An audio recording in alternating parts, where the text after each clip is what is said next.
Good evening, everybody.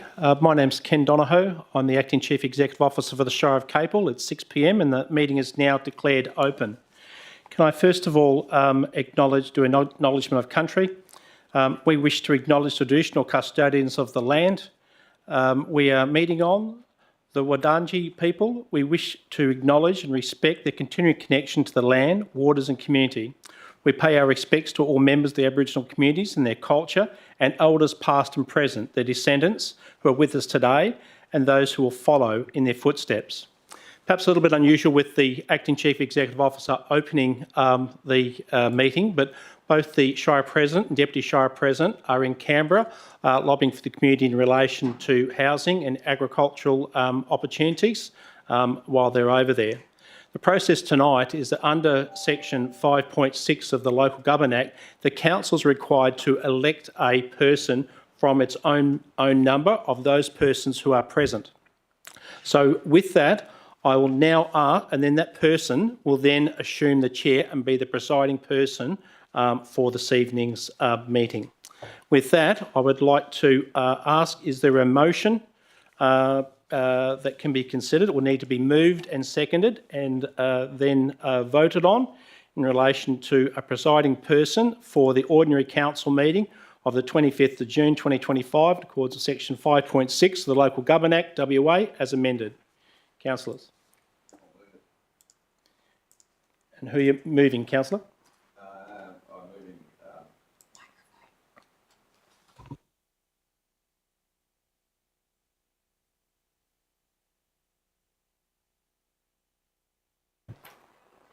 I'm moving.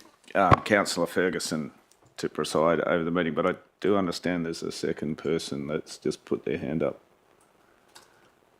Through the chair, there is now a motion for council for Councillor Ferguson, yep. And I'm going to now ask for a seconder, and then I will put that to the vote. Councillor. Council, is there a seconder for that? Councillor Sharp. Councillors, is there anybody opposed to that motion? If there's somebody opposed, we'll go through orders of debate. If there's nobody opposed, I'll carry that unanimously.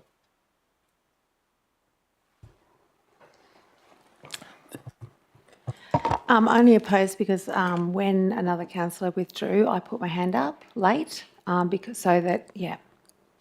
So I nominated myself as well and would like to be considered. Thank you. Thank you. There's now a motion before that actually identifies Councillor Ferguson. So it's going through, it will go through a voting process. And if it is carried, Councillor Ferguson would be elected to the chair. If it is lost, I will then ask for a motion again, of which there is an opportunity for a second person to be considered. Under section 5.6, council must choose. It's not like in an election process where you choose and do by a voting process. I'm now identifying that there is a opposition, or there is now debate in relation to the motion. Councillor McCreary, do you want to speak to the motion? Thanks. Look, I think it's pretty straightforward before the other things. But, yeah, Councillor Ferguson had preempted that he wanted to chair the meeting, and I've agreed to that. Councillor Sharp as seconder. Do you want to speak to that? Yes, thank you, Mr. Acting CEO. I also had preempted that Councillor Ferguson was going to nominate and was unaware of the second one until very recently, and I had full faith in Councillor Ferguson being able to complete the task. Councillors, is anybody who wishes to speak against the motion?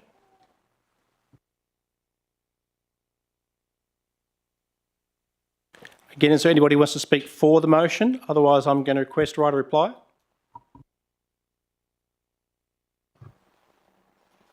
Councillor Noonan. I'd like to thank Councillor McCleary and Councillor Sharp and Councillor Terentroy for putting the motion and putting their points of view.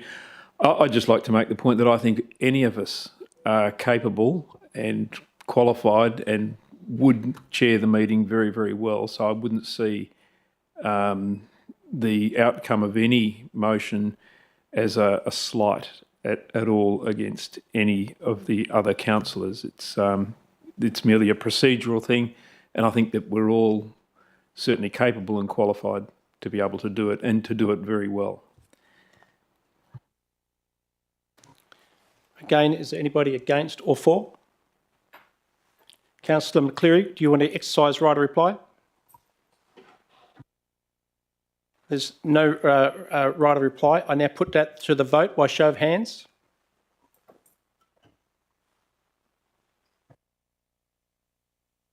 That is carried unanimously. Councillor Ferguson, will you assume the chair? Thank you, Mr Acting CEO, and I accept the position as with gratitude and honour and look forward to the opportunity. Thank you.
Table of meeting procedure, a record of attendance, apologies, leave of absence previously approved.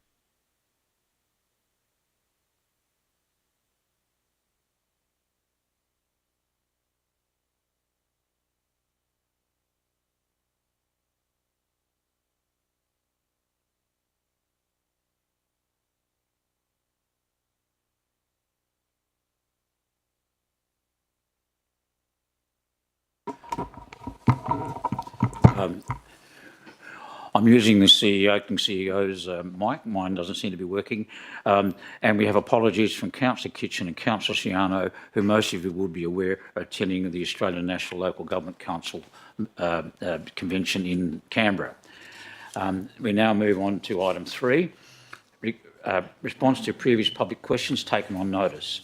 So bear with me. Do we have any next slide? Okay. Okay.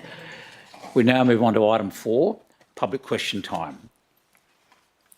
So who is the first party?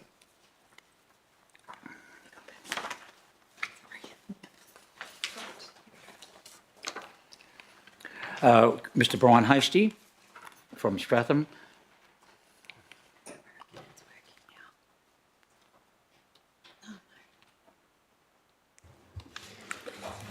Good evening, Shire President, Acting Shire President, Acting CEO and staff and members of the gallery. Brian Hasty from Stratham.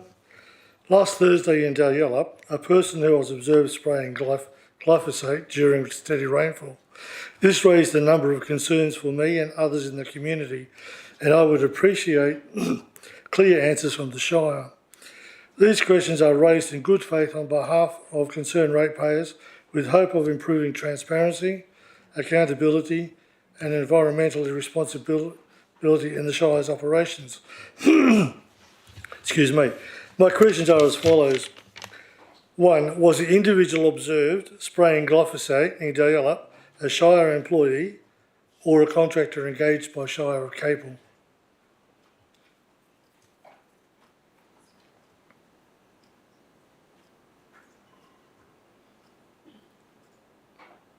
Thank you, Mr Brian Hasty.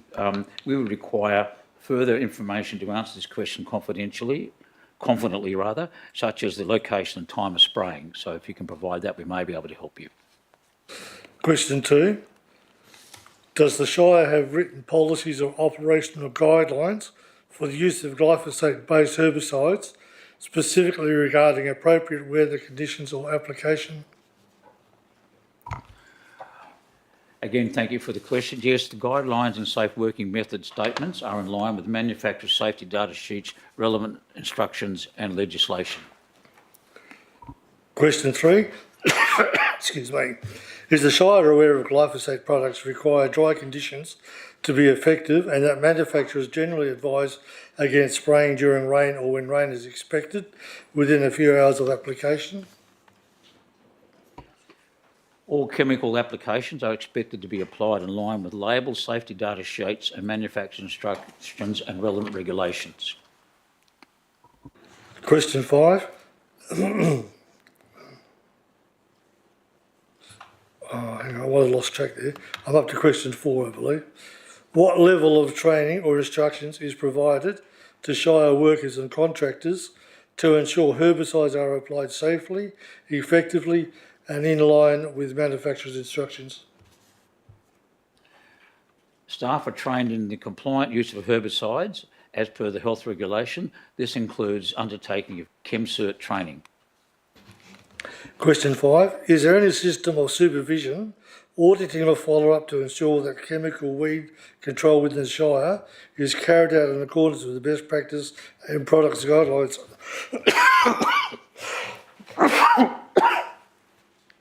Excuse me. I'm sorry, did you finish your question? Yeah. Chemical application is part of the routine maintenance in public open spaces and is expected to be carried out in line with the labels, safety data sheets, manufacturer's instructions and the relevant health regulations. Thank you. Question 6. Is the Shire concerned that spraying glyphosate in the rain not only reduces its effectiveness but also wastes ratepayer money in terms of time, labour and chemical product? The Shire does not instruct staff or contractors to carry out spraying operations in any of the manner contrary to the product labels, safety data sheets, manufacturer's instructions and the relevant health regulations. As said in the answer to one of your previous questions, we would require more information to determine if this was a Shire employee. I don't have the flu, I've got a tickly throat.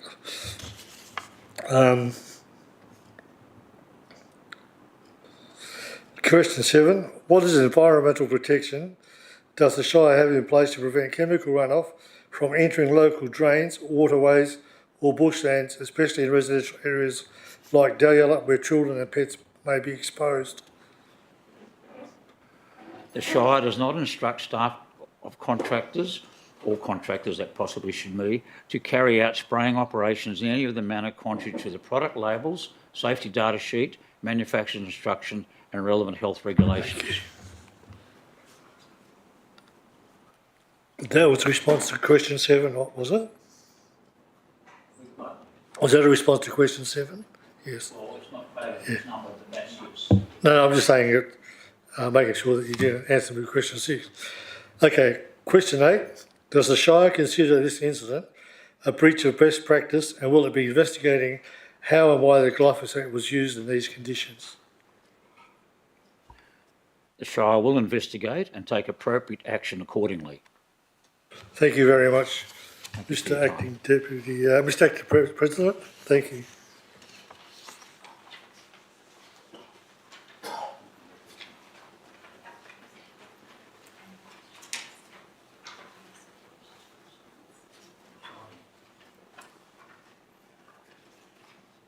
The next series of questions is from Mr. Brian Hearn. The next series of questions is from Mr. Brian Hearn.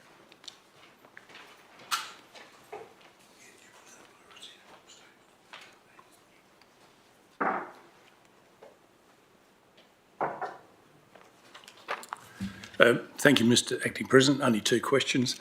The first one relates to cyber security. The Auditor General's report for 23-24 financial year identified that firstly there is no existing cyber security policy in place for the Shire, and the Shire has not developed an IT strategic plan. So my first question is, what progress has been made in 24-25 to remedy the Auditor General's concerns, and what dollar provision has been made in the draft 25-26 draft budget to provide confidence to ratepayers that the Shire's data and financial systems are secure? And this is particularly relevant given to a lot of media statements today concerning an expected massive escalation in digital conflict across the world. So, yeah. Thank you. The financial year 2023-24 External Audit Action Plan presented to the Audit and Risk Committee in February 25 identified that the cybersecurity policy will be developed in conjunction with an information management policy and privacy and responsible information sharing policy during the 25-26 financial year. The IT strategic plan has been written and is currently being reviewed across the business prior to presenting to Council in the July Ordinary Council meeting. So, Mr President, one of the questions was, what was the dollar provision in the draft budget? Because if we've got to respond to the draft budget, I guess, what's the dollar provision? I don't have that information available to me, but what I will do is take it on notice and we'll see if we can respond to the July OCM. Thank you, Mr Acting. Is it possible to actually get that prior to July 8? Because we've got to make submissions and, how do you make a submission if you know what the figure is? Through the Director of Community and Corporate. Yes, well, did you want to, can I get an answer from the Director? Thank you for your question, Mr Hearn. In relation to the development of the policy that was identified in the answer to you, there's actually no financial resourcing required for that to happen. So the officers that are developing that policy have the skill to be able to do it without outsourcing that level of work. So there's no dollar provision? It's not necessary at this stage in the terms of, the development of that policy. It's being done in-house. Okay. I think I understand.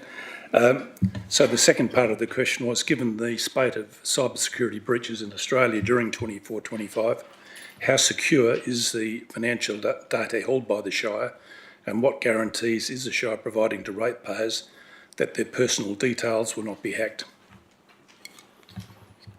Thank you, Mr Hearn. You might regret asking that question because the response is quite long. So if you can bear with me. Sure. During the 24-25, the Shire has initiated several processes and checks to mitigate the opportunity and impact of cybersecurity threat. An overview of these include: 1, RoboShadow, implemented September 2024, no cost due to testing opportunity in agreement with RoboShadow, performs vulnerability scanning of the external services and vulnerable applications across the whole fleet of devices. It categorises the applications based on CVR scores, in brackets, how vulnerable the application is to in a score 0 to 10. Now I'm going to struggle with this one. I think it's Wazoo CM, that's capital SIEM, implemented in March 24 at no cost other than officer time to configure and maintain. Performs event and log collection of user activity with alerting of events that are set by customised criteria, i.e. incident level greater than 12 from 0 to 15, where 12 is considered critical. Systems internals, Simon's deployed, implemented in March 2024, extended Microsoft window event logging capability for observability purposes. This acts as an extension to Windows events and is fed into our system by the CM Wazoo. Pisht.io, implemented August 2024, cost $7,000 per annum, automated phishing campaigns and cybersecurity academy for staff training and alertness to external cyber threats.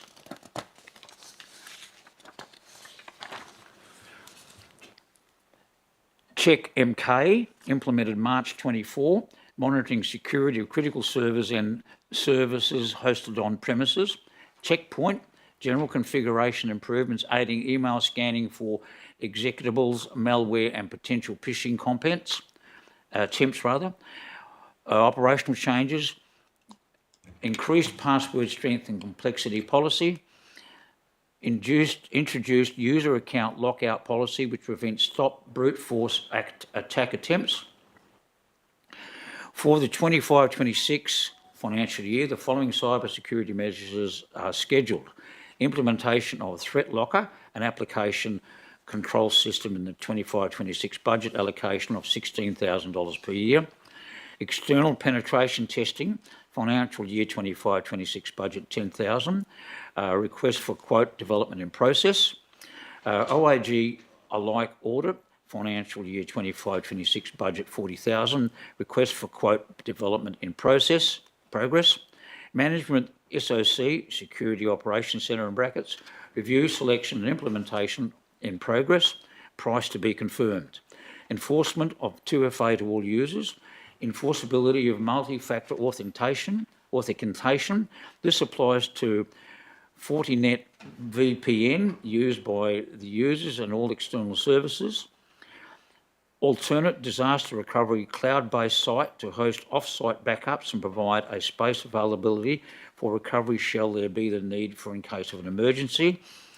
Implementation of network access control in brackets NAC, which will allow us management of allowed physical devices on the internal network. Operational changes, increased password strength complexity policy for councillors. One of the more visual threats that opens the Shire to fraudulent activity is the publishing of accredited details in the monthly accounts paid reports to council.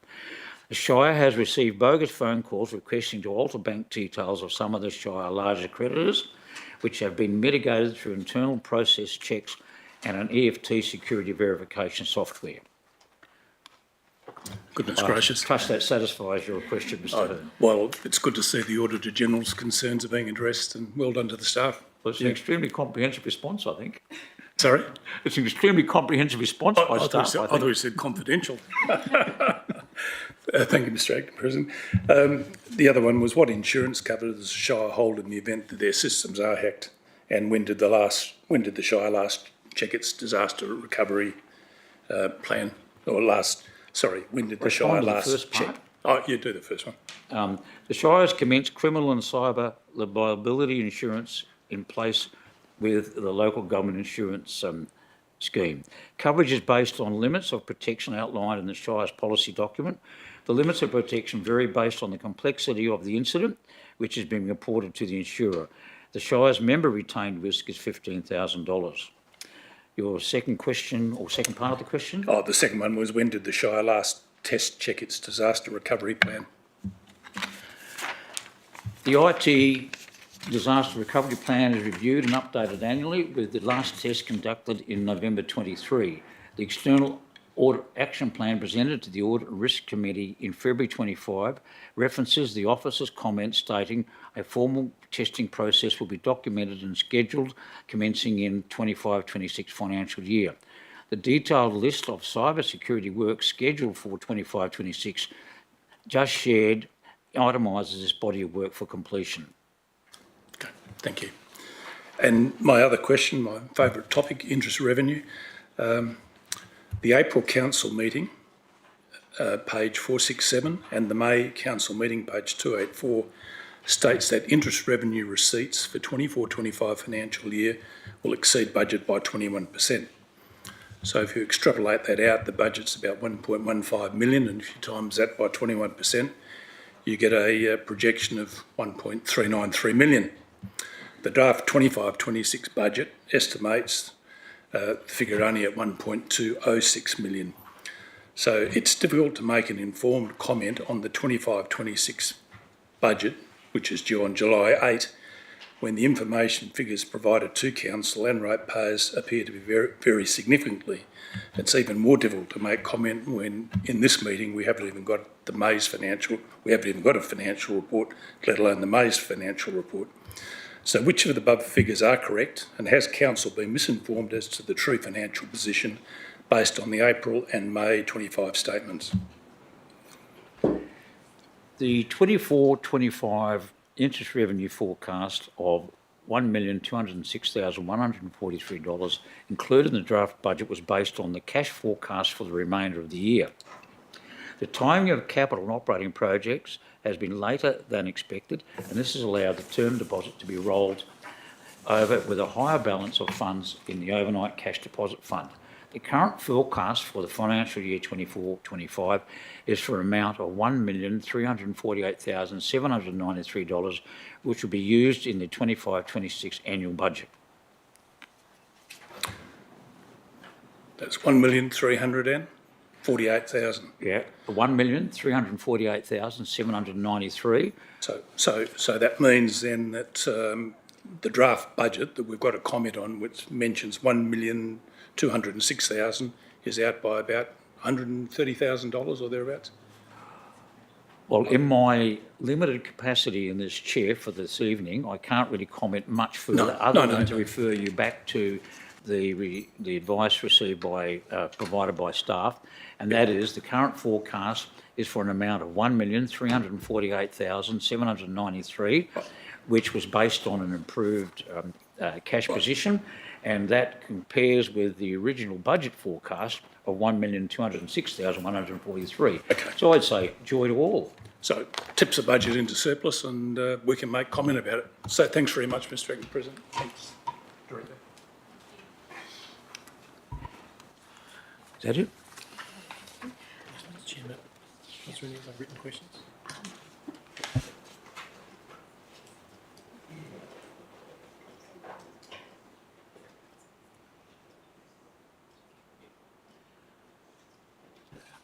Is there any further questions from the floor? Can you please come forward and identify yourself and your location? Dr. Don Finlay, cattle veterinarian, Southwest Region. I live in Jalorp. Thanks for allowing me to present 3 questions.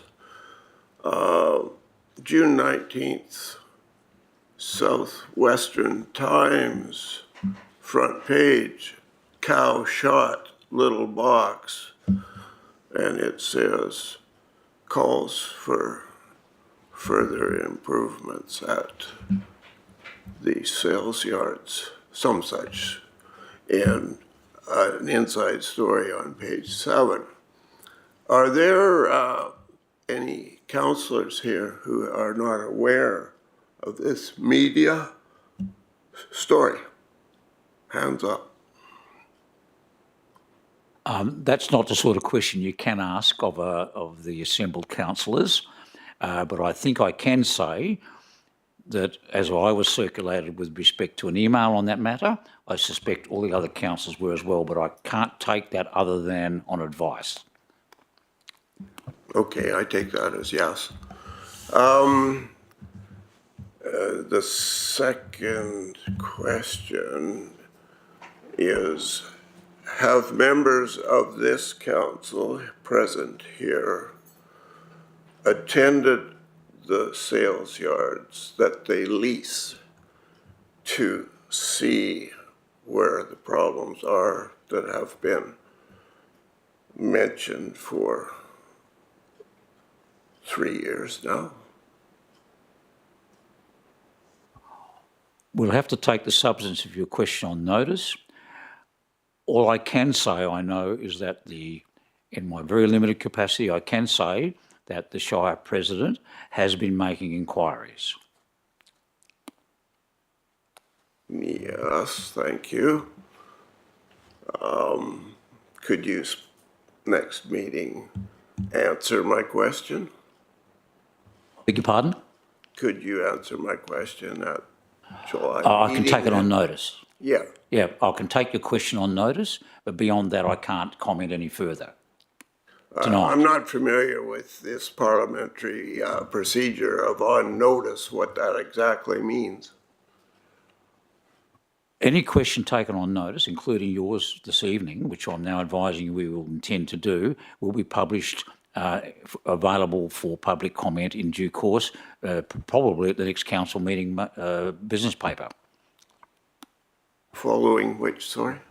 It'll be published at the next ordinary council meeting business paper, the response to your question on notice. Is that in the minutes then, sir? It will be in the minutes or in the business paper for the next ordinary council meeting, which will be July. Did I say June? My apologies. The July council meeting. Okay, thank you. And third question, which I'm sure you'll probably put on notice as well,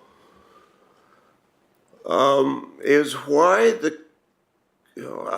pending the answer regarding every member of council viewing the yards, which you've referred to a further date. Third question pertains indirectly or directly to the answer there, and that is, why would the Shire approve the leasing of their own property to a corporate entity when none of them have I think I'm going to have to call you up there. You're moving into pejorative, and I'm sure you know what that means, language in regard to an existing situation, and I don't want either myself or council or fellow councillors or officers drawn into that issue at this point. I would ask you to keep your question very specific about the incident you're referring to, but please do not refer to the corporate governance of those operators. Which operators? I believe you're about to refer to the people who do possibly operate the sales yard in the vicinity of the incident you're referring to.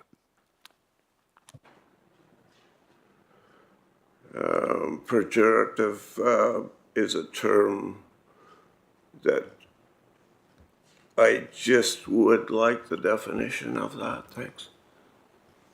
I can't offer you one. I'm not in a position to do so, given my limited capacity. However, if you want a definition on that, you can phrase your question. We'll take it on notice and attempt to respond to it in the business paper for the ordinary OCM in July. Well, to shorten things here, why would the agreement have been forthcoming when no one has, other than you're stating the Shire president, had done investigations? Look, I think I've already indicated my concern about the line of questioning. I would question its relevance, and I'd also question that it's a question that we can respond to tonight. If you can clarify it to the incident you're referring to, we'll endeavour to respond, take it on notice and respond in due course. Well, it's in reference to many incidents, and I've been at council, and that can be reviewed on previous meeting minutes. Thank you.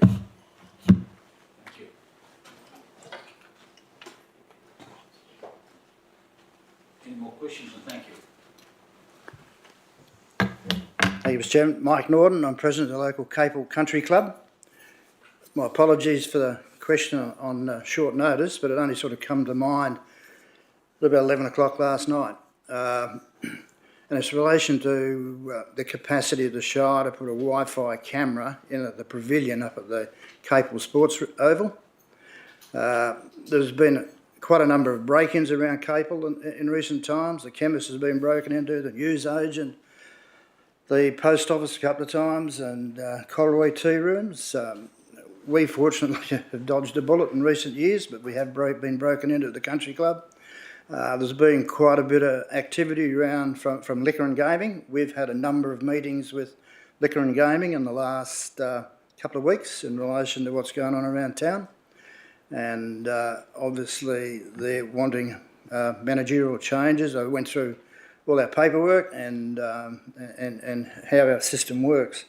To that extent, we use mainly female staff up there, and of course shut down anywhere between 8 o'clock and 9 o'clock and 10 and midnight at night. So, there are security issues that we have to address to fulfil our responsibilities to our staff. The Shire have been very helpful. We applied for a grant from Shire to upgrade our camera system. That has now been, you put $1,000 in, we put $1,000 in. That camera system is up and operating, and we now pick up some of the Goodwood Road and some of the footpaths around the country club, and people and vehicles travelling backwards and forwards. Shutting up at about 11:15 last night, there was one almighty party going on down at the Recreation Pavilion. I viewed it from the ridge. I wasn't going enough to go down there and intervene or ask them what the hell they were doing. But I did go down there this morning, and there's toilet paper. They didn't wreck anything, but they were making a lot of noise, and there's toilet paper all over the place. Those are public toilets. The 24-hour stopover people used them. They certainly weren't in a condition to be used this morning, unfortunately. Perhaps, I don't know what your policy is, by way of some form of visual identification throughout the town. I know it has been talked about by the Capel Chamber of Commerce, but if you had a Wi-Fi camera down there, it might help you to pick up what goes on down there.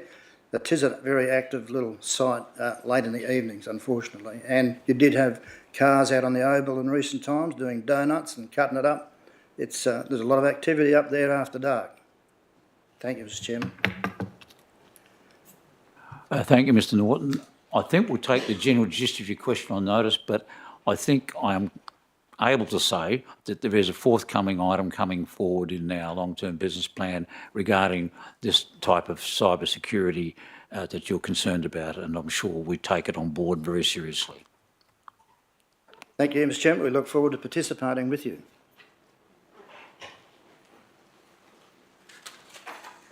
Any further questions? There being no further questions, we'll move on to the next item in the business paper.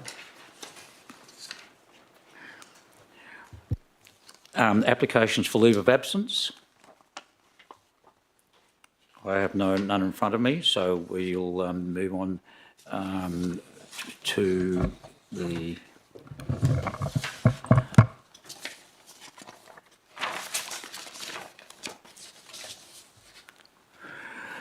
declarations of interest. Item 6, declarations of interest. In the end, I think we might have one here.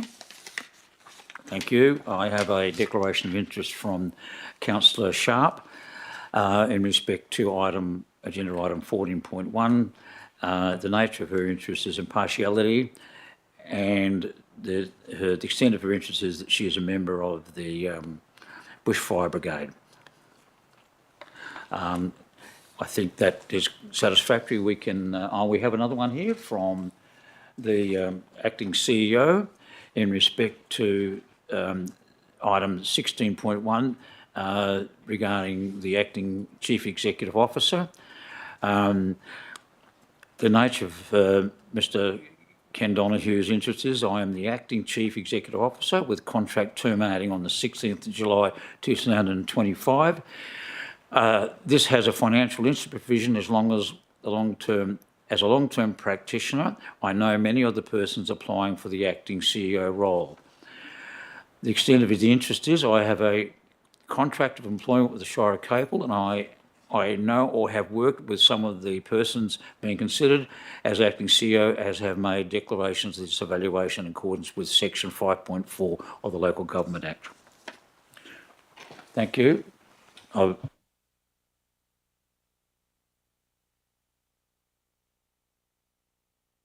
I'm sorry, the next is item 7, items to be discussed behind closed door. We've actually got one, but that's item 16. We do have a late item 16.1. So I'll mention it now. Yeah. Okay, I just advise the fellow councillors and the public that in respect to notice of items to be discussed behind closed door, we have a late item, a new business of an urgent nature, item 16, which will be discussed behind closed doors later in the evening. Thank you. We now move on to the confirmation of the minutes. Can I have a mover and a seconder for that? A mover, Councillor Tarantroy, a seconder, Councillor McCleary. Do you wish to speak to it at all? Okay, I'll put the motion. Those in favour? Carried unanimously.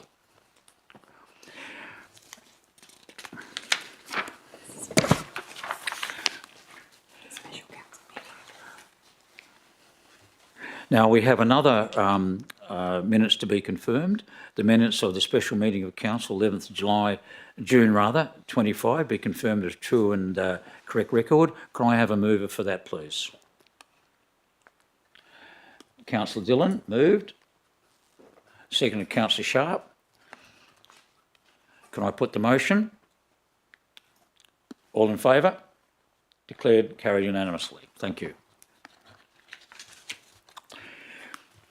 The next one is announcement by persons presiding without discussion.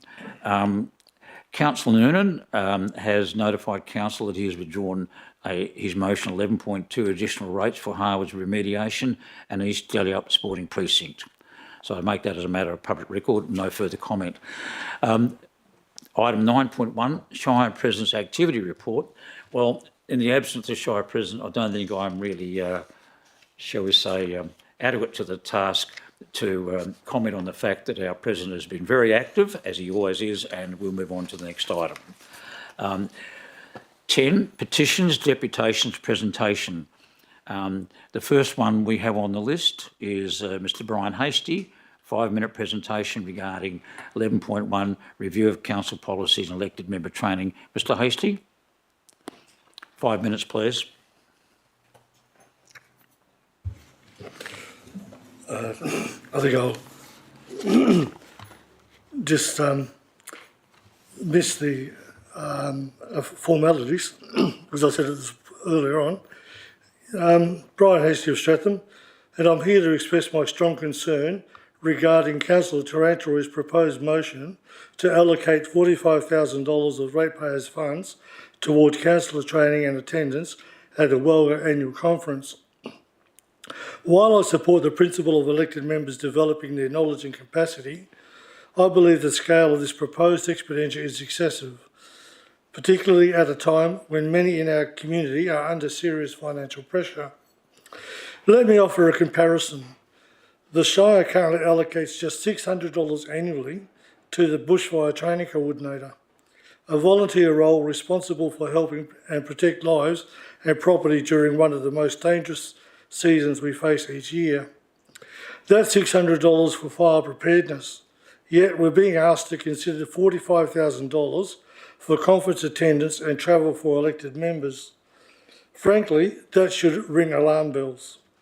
In the past years, 1 or 2 councillors have attended the Welga conference and reported back effectively to council. That system has worked, it's practical, responsible and shows restraint. Councillors already receive an allowance of $4,531.02 per quarter, which totals just over $18,000 per year. I have no issue with that, but what Councillor Tarantorui is proposing goes well beyond that. An additional $5,000 per councillor on top of existing entitlements. Councillor Tarantorui argues that councillors are not paid a living wage and should be empowered to select professional development based on personal interest. However, given that councils already receive an annual allowance and many in the community consider fair, how does council justify spending an additional $45,000 of ratepayer funds for individualised training? Especially when countless volunteers across the Shire, including bushfire brigades, local clubs and community committees, contribute their time, skills and commitment without receiving a cent. Not so long ago, councillors served without any allowance whatsoever. What's being proposed now is risk undermining public trust and sends the wrong message to those who give their time freely. To be clear, this is not an attack on training or development. It's a call for reasonable, justifiable priorities. We need to show the community that elected members are just as accountable when it comes to spending as they expect the Shire to be in every other area. I have submitted 12 questions on notice seeking clarification around the policy, cost benefits and accountability of councillor training and conference spending. I respectfully ask that they be included in the minutes of and respond in writing. In closing, I urge the Council to reconsider the scale of this proposal. Support development, yes, but do it in a way that respects financial pressures ratepayers are facing and upholds the values of fairness, restraint and community service. There are more responsible ways to deliver training without undermining public confidence. Thank you for your time, councillors, East, etc., etc. Thank you very much. Thank you, Mr. Donahue. Thank you, Mr. Hastie. The next question, the next deputation or presentation is from Joel Cox in respect to item 14.3, reconsideration of amendments to Family Daycare Centre in Daliella. Thank you, Mr. Cox. Thank you. Good evening, councillors and CEO. Thank you for the opportunity to speak.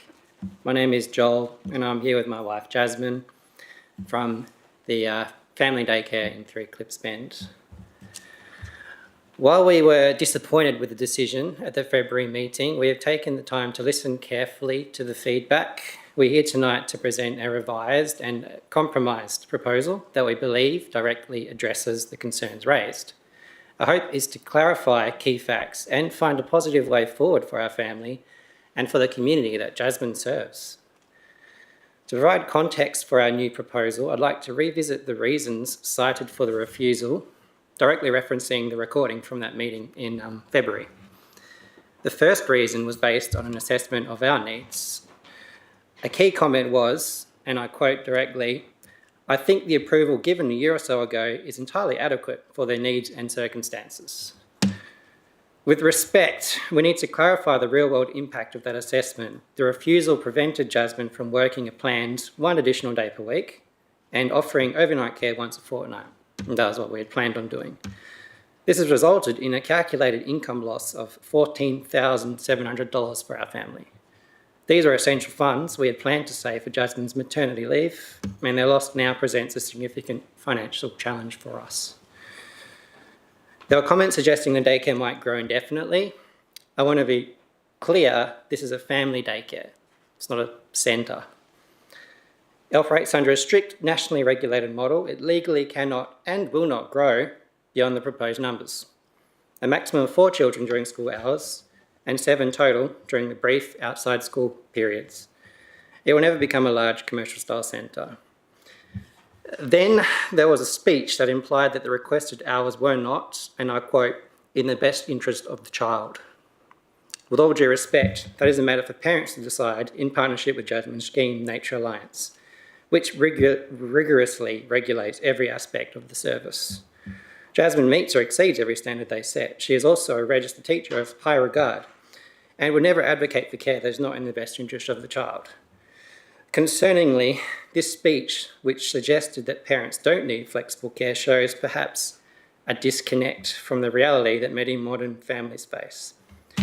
A single-parent nurse working shifts or a family juggling multiple jobs relies on services exactly like this. This need isn't theoretical. The immediate and overwhelming response received from local families provides clear, tangible evidence of just how critical this service is to our community. You'll find some of the testimonials on the agenda, but we could include many more. Honestly, Jazz is really amazing at this job. Finally, I'll address neighbourhood amenity and disruption. This is the most significant area of concern, and frankly the most disheartening. It is difficult to see unsubstantiated claims, in fact my wife, who is so deeply dedicated to her profession. However, we're here to address these points with verifiable facts. On the matter of parking, the concern about only having 1 bay is factually incorrect. Approved management plan details 4 dedicated car park bays. Simply, parents work different times and all have different drop-off times, which we have records of. In the unlikely event all 4 parking bays are full, parents have been instructed to circle the block. The complaints of loud and screaming children are not only unfounded, but also a deeply unfair reflection on my wife's professional and nurturing approach. I was pretty outraged to hear it. Choose your words carefully, please. Yeah, that would be my strongest word. I won't say any more like that. I work from home as an operations manager, and I can state for the record that a professionally run daycare has never once disrupted my daily online meetings. It is simply not a disruptive environment. And briefly on our dog, he is a family-friendly pet. He is kept securely with me in my office during drop-off and pick-up times to ensure zero disturbance.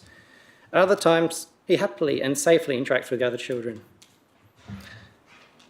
Councillors, really what it comes down to is it must be based on evidence, not subjective claims. For that reason, we genuinely invite any of you to visit during operating hours to see the calm, professional environment for yourselves. In February, we... Hesitate to interrupt, but your 5 minutes has expired. Sorry, I've got 2 more sentences. Okay. Thank you. We're not asking for a special favour, we're asking for this small, fully regulated and desperately needed business to be allowed to operate viably, supporting our family and in turn supporting dozens of other working families in our community. We urge you to consider the facts presented today and approve this vital service. Thank you for your time.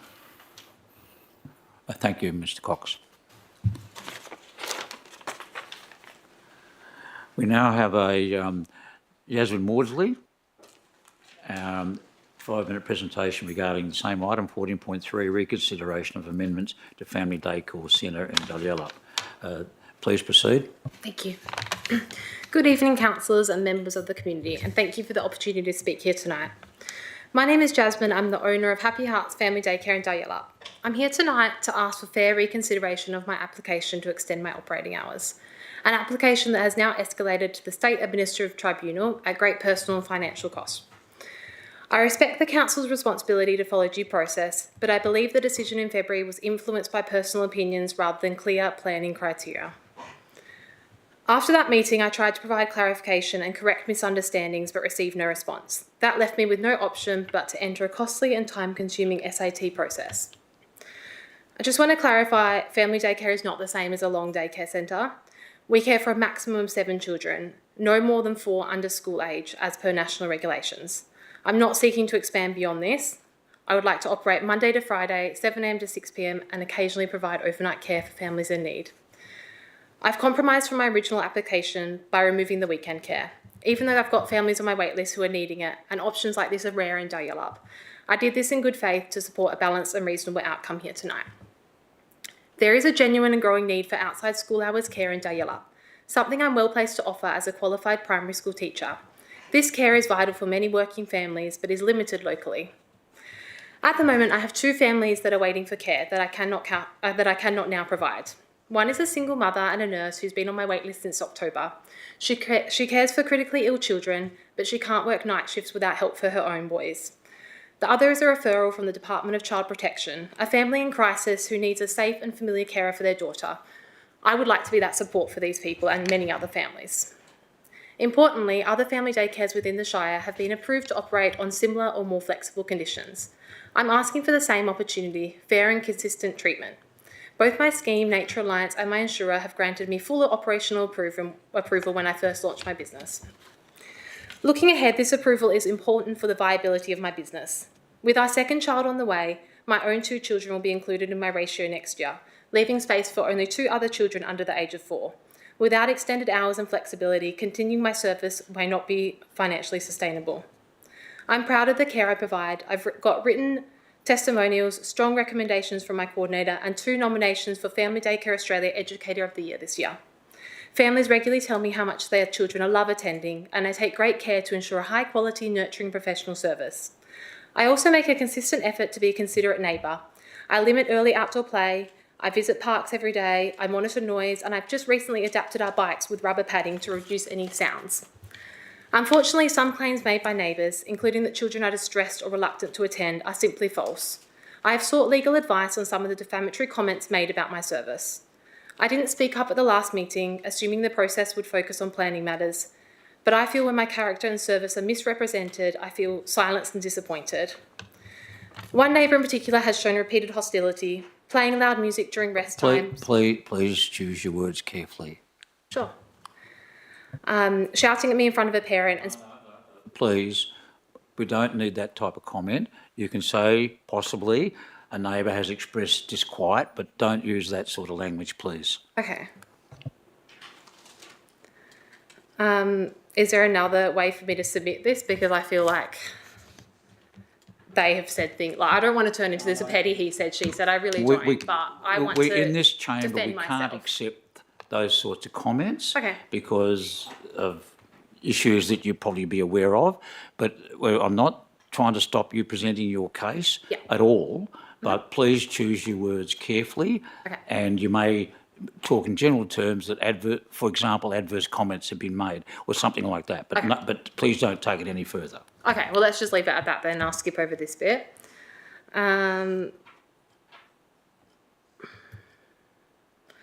Just want to reiterate about planning concerns, not personal grievances. This situation has taken a personal toll. I applied back in November last year, hoping to improve our financial stability before going on maternity leave. Now, 7 months later, and still waiting, that opportunity has now passed for me. I'm just choosing my words carefully, sorry, so I'm just skipping over a few bits that I don't want to offend anyone. So please stop me if this is offensive towards anyone. Distressing is the emotional pressure this has placed on my family. My toddler son Lachlan recently had a meltdown, crying and screaming around lunchtime. He's the only child who cries at my service, and it's because this is his home. I'm his safe person. He feels comfortable releasing his emotions there. But instead of being able to support him, I feel overwhelmed with anxiety about what people might think and what people might say in my community. I feel pressure to silence my own child to avoid complaints. That's not how any parent should feel in their home. I don't want to live like that.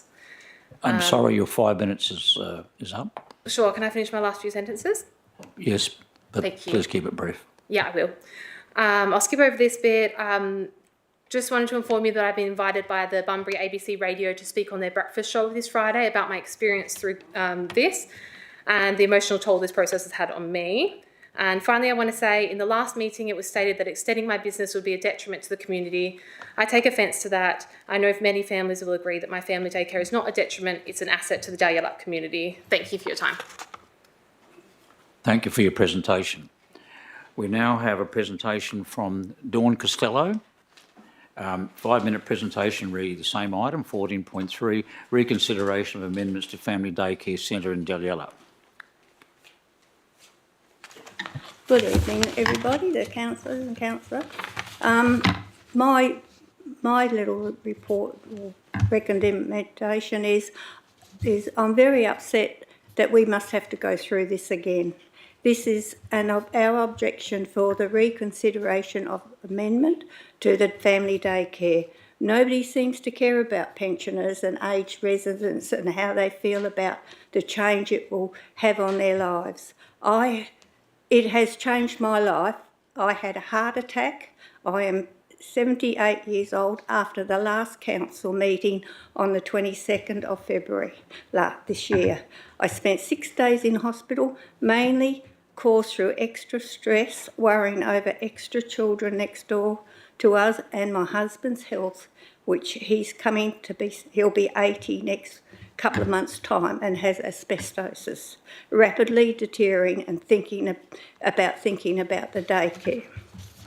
We're quite prepared to put up with what is there now, 4 children and 4 under 4 and to Monday to Tuesday and Wednesday, from 7:30 to 5:30. 7:30 in the morning and 5:30. At the moment, the drop-off times are random and annoying. There are many other homes. There are many homes these days that have 7 children are very rare. And if they did, most of them would be at school during the week. Now they are to have 7 children, including the owner's child, to be cared for, with 1 carer Monday to Friday, 7 a.m. to 6 p.m. 24 hours opening with children sleeping overnight 2 nights a week. The owner husband works full-time for a Perth company, so he wouldn't be able to help caring for the 7 children during the day, especially going down the park. He would be working in his office. The noise level at the moment has had an impact on our quiet neighbourhood, so it will be very noisy with 7 children for the whole week. This makes an impact with the extra kids crying. Don't want to go inside, slamming doors. And it's a beautiful, quiet street, but not for us. The whole environment, the possum run, the across the road, the birds, the wildlife, and that which have made their homes at in the possum run. To live next door when you have 80-year-old and that age having noisy kids next door. There's enough daycares in Dalyella business area. They are not 24 hours, which is a good thing. Children should be in their own home at night. We've noticed the carer takes 4 children to the park in a 4-seater trolley. She pushes it along the road, not the footpath. We have noticed cars turning into the street. I believe the Shire President asked you not to go to that particular paragraph in your submission, and I do warn you that you have 1 minute to Well, I won't expiry worry time. about it then. Well, did you not receive that communication? No. Okay. Well, I apologise for that on behalf of the council, but nonetheless, that paragraph is not allowed. Okay, I won't worry about it. Thank you very much.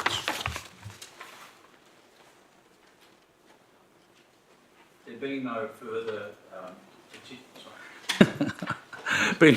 thank you. I haven't got Councillor McCleary to help me. Being no further petitions, deputation or presentations, we move on to item 11, motions for which previous notice has been given.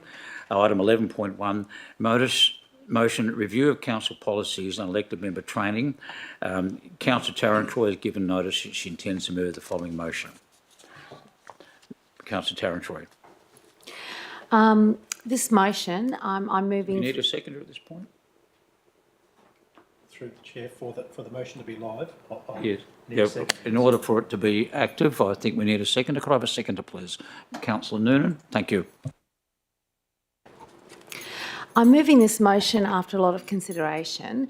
I'll read it. That Council requests the Chief Executive Officer investigates a review of all Shire Council policies as soon as possible with the collaborated input from elected members and relevant staff to support the Council policy review process. Number 2, requests the Chief Executive Officer to update the elected members' professional development policy to support and provide for all councillors to attend the Walga Annual Conference, subject to individual interest as part of their chosen professional learning and development. Number 3, allocates a total of $45,000 in the 25-26 draft annual budget for elected member professional learning and development, with an individual allocation of $5,000 per councillor to be used for attendance at conferences or training opportunities of their choice in line with the updated policy.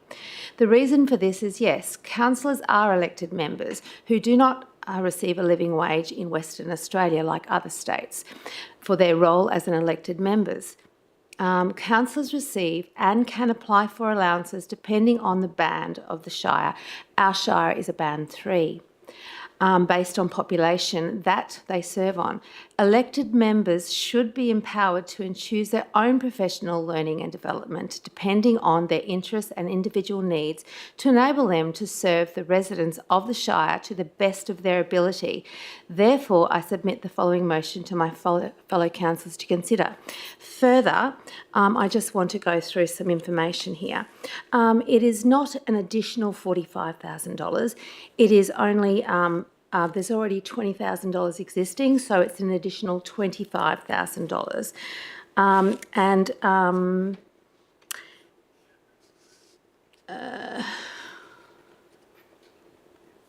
In the last 3.5 years since I've been sitting on council, I've attended the Walga conference once, and it was an amazing networking opportunity where you see what actually councillors do and how they can network and learn about other councillors facing similar problems, which actually helps you help your residents. Also, I'm a volunteer and I volunteer all the time. In fact, today I took my therapy dog Mojo to the Bunbury Regional Hospital to visit patients. I don't get paid for that. I don't get any allowances for fuel or anything like that. It's totally as a volunteer.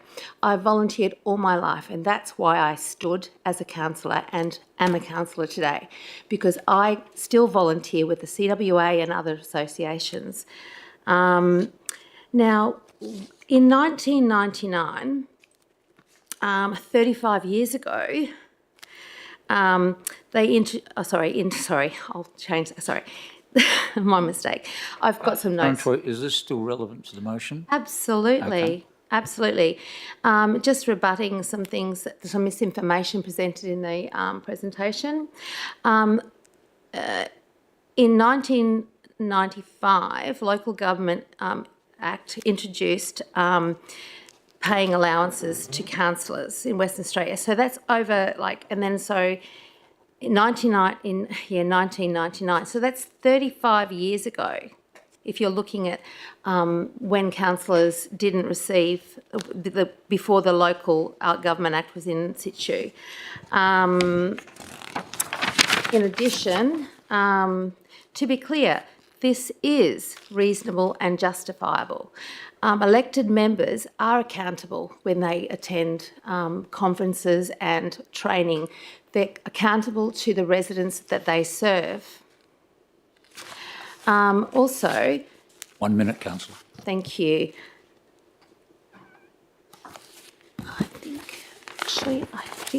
Thank you. Councillor Tarantoy, did you wish to speak to it, Councillor Noonan?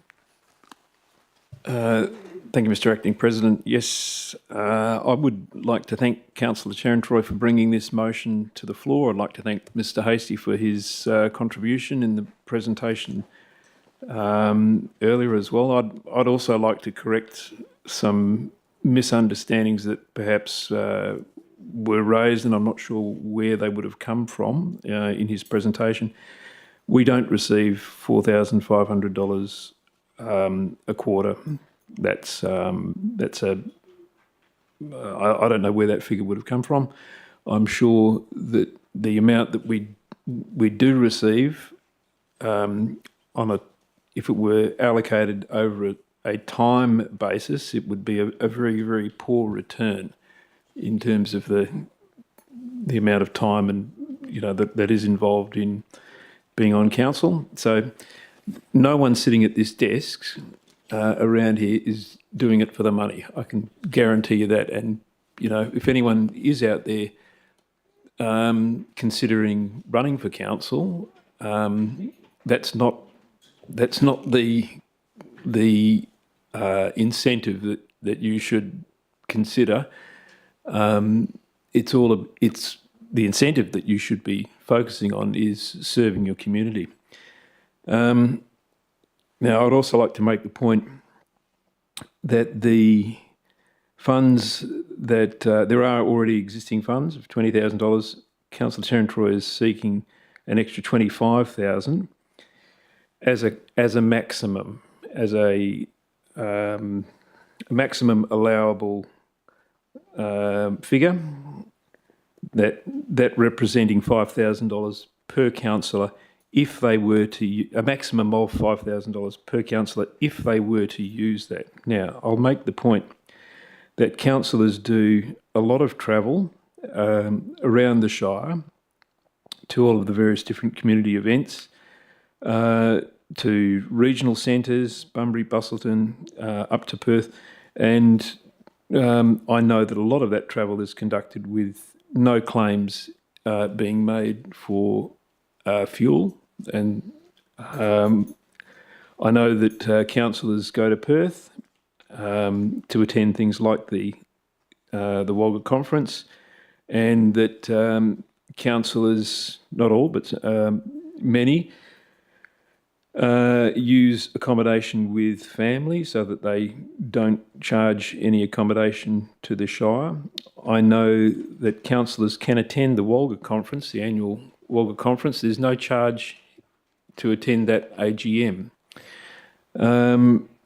So a lot of councillors do a lot of work and make decisions very, very consciously based on not charging any expense to the Shire, and they bear that cost themselves. So the $5,000 is a maximum. It's a capped maximum. And I would suggest that most councillors wouldn't use anywhere near that amount. That those funds, unused funds, at the end of the financial year, simply get returned back to consolidated revenue, passed on for other projects. So I thank Councillor Terentroy for her motion, and the reason for bringing it is because every now and again there will be opportunities that will present themselves where the professional learning that is available does involve expenses that can't be avoided, and the return or the value in having that professional learning done by the council members is of such a value that that return is worthwhile. Now, in previous or other instances where these sorts of things turn up, it One might. minute, Councillor Noonan. A minute, yep. It might mean that motions or requests would have to come to council, and each thing would be approved, on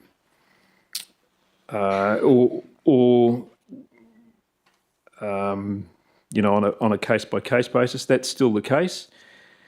However, it's just provides a larger cap that those that professional opportunities can be considered within.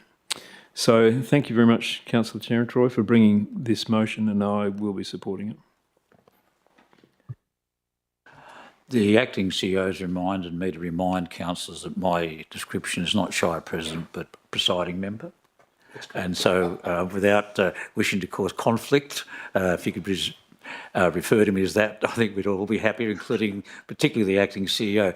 But that being said, is there any speakers against the motion? Councillor McCleary? Speakers for? Councillor McCleary? Thank you, Mr. Presiding Member. Look, the process of education and stuff comes in. This is election year.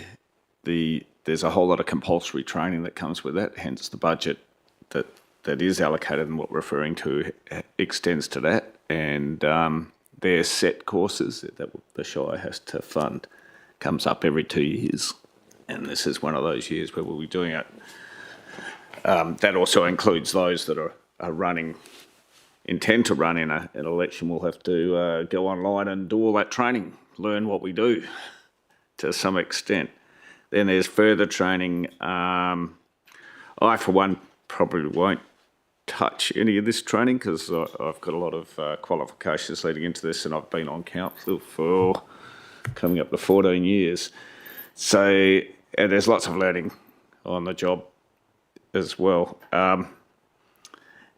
As to the allowance, that's pre-tax. Everything that we get gets declared as an income, and then it gets taxed, depending on what your tax bracket is. So you've got to take that into consideration. And it's right, we don't do it for that. We're here as virtually volunteers to the community. Conferences, and as said before by Councillor Noonan, they all get approved by this council before they go. They also has to be, when you do some of the training, you have to come back. We actually have to pass the training. That's part of the process. But so it's kind of a reimbursement at the end of it. And as pointed out, it's up to a limit, not getting spent every year. So it'll be interesting to see what happens over the coming financial year at the end of it, and maybe we'll get it reviewed there. But this is purely a motion to review a policy. It's still not finalised. It's giving a consideration in there, and it'll come back to council at a later date. Thank you. Any more speakers for or against? Councillor Sharp. Thank you. Thank you, Mr. Presiding Member. And thank you, Councillor Terentroy, for giving us the opportunity to speak about this, and the wise words of Councillor Noonan and Councillor McCleary, who've both sat on council for a lot longer than myself, as has Councillor Terran-Troy. I just want to say I'm very conscious of how our money should be spent. And I'm also very conscious of the incredible opportunities that I've been given as a councillor in this shire, and I'm very grateful for it as well. And a part of the learning process, which is massive, is attending the compulsory courses, either in person or online. And that opportunity that I've had has been a bit of both. And I just can't really express how amazing going to Wolga and sitting there and interacting with people from many different councils who are in that position as well of learning and training, or actually revisiting some units that they need to brush up on, or further training in relationship to those courses. It's incredible. It's amazing. And I am so grateful to be able to do that with the money that has been allocated for training purposes. As Councillor McCleary and Councillor Noonan said, the opportunity maybe not to spend the amount that we're discussing is also there. I think it's great that we are able to increase our learning and our education, especially because everybody that's sitting in this room want to serve everybody who's in our shire the very best we can. And there's a lot of stuff to learn, and these courses are invaluable, and having the opportunity to network and learn is something that I really cherish. And I know it will take me beyond my time as a councillor as well, more as a human being.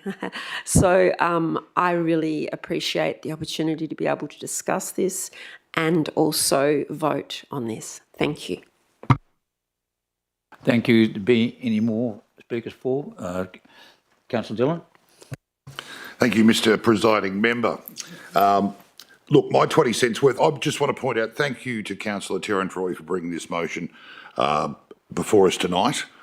Councillor Terran-Troy and I have a fantastic working relationship. We both got on council almost 4 years ago, and I've loved working with her over the journey. In saying that, I'm not sure that I'm going to be voting for this motion tonight. There's two parts at play here, the way I look at it. Professional learning and development, all for it. But the way it's been presented, I suppose, we've already put out our draft budget for 25-26, and it's been locked in. Now, maybe we should have looked at this as we were doing our draft budget. I'm very, very loath to add this in as a late item, okay? Ultimately, when it comes to professional development, and I sadly never got to a Wolga conference over the 4 years that I've been a sitting councillor, but everyone who's come home and talked about what's gone on and the benefits and what have you, it's obviously a wonderful, wonderful thing. Now, Councillor Terran-Troy has put forward that we could all attend in any given year. It's highly unlikely we would, but even the fact that it could be seen that we're all off to the Wolga conference, I don't think really looks good. Do we all need to be there in any given year? Probably not. Even if it's alternate years or what have you, I'd be more comfortable seeing that in the recommendation. The fact that we'd have to be, sort of all of a sudden just plucking 25 and extra 25 grand on top of the 20 that's there for development of councillors, I'm not happy about just voting for that here tonight.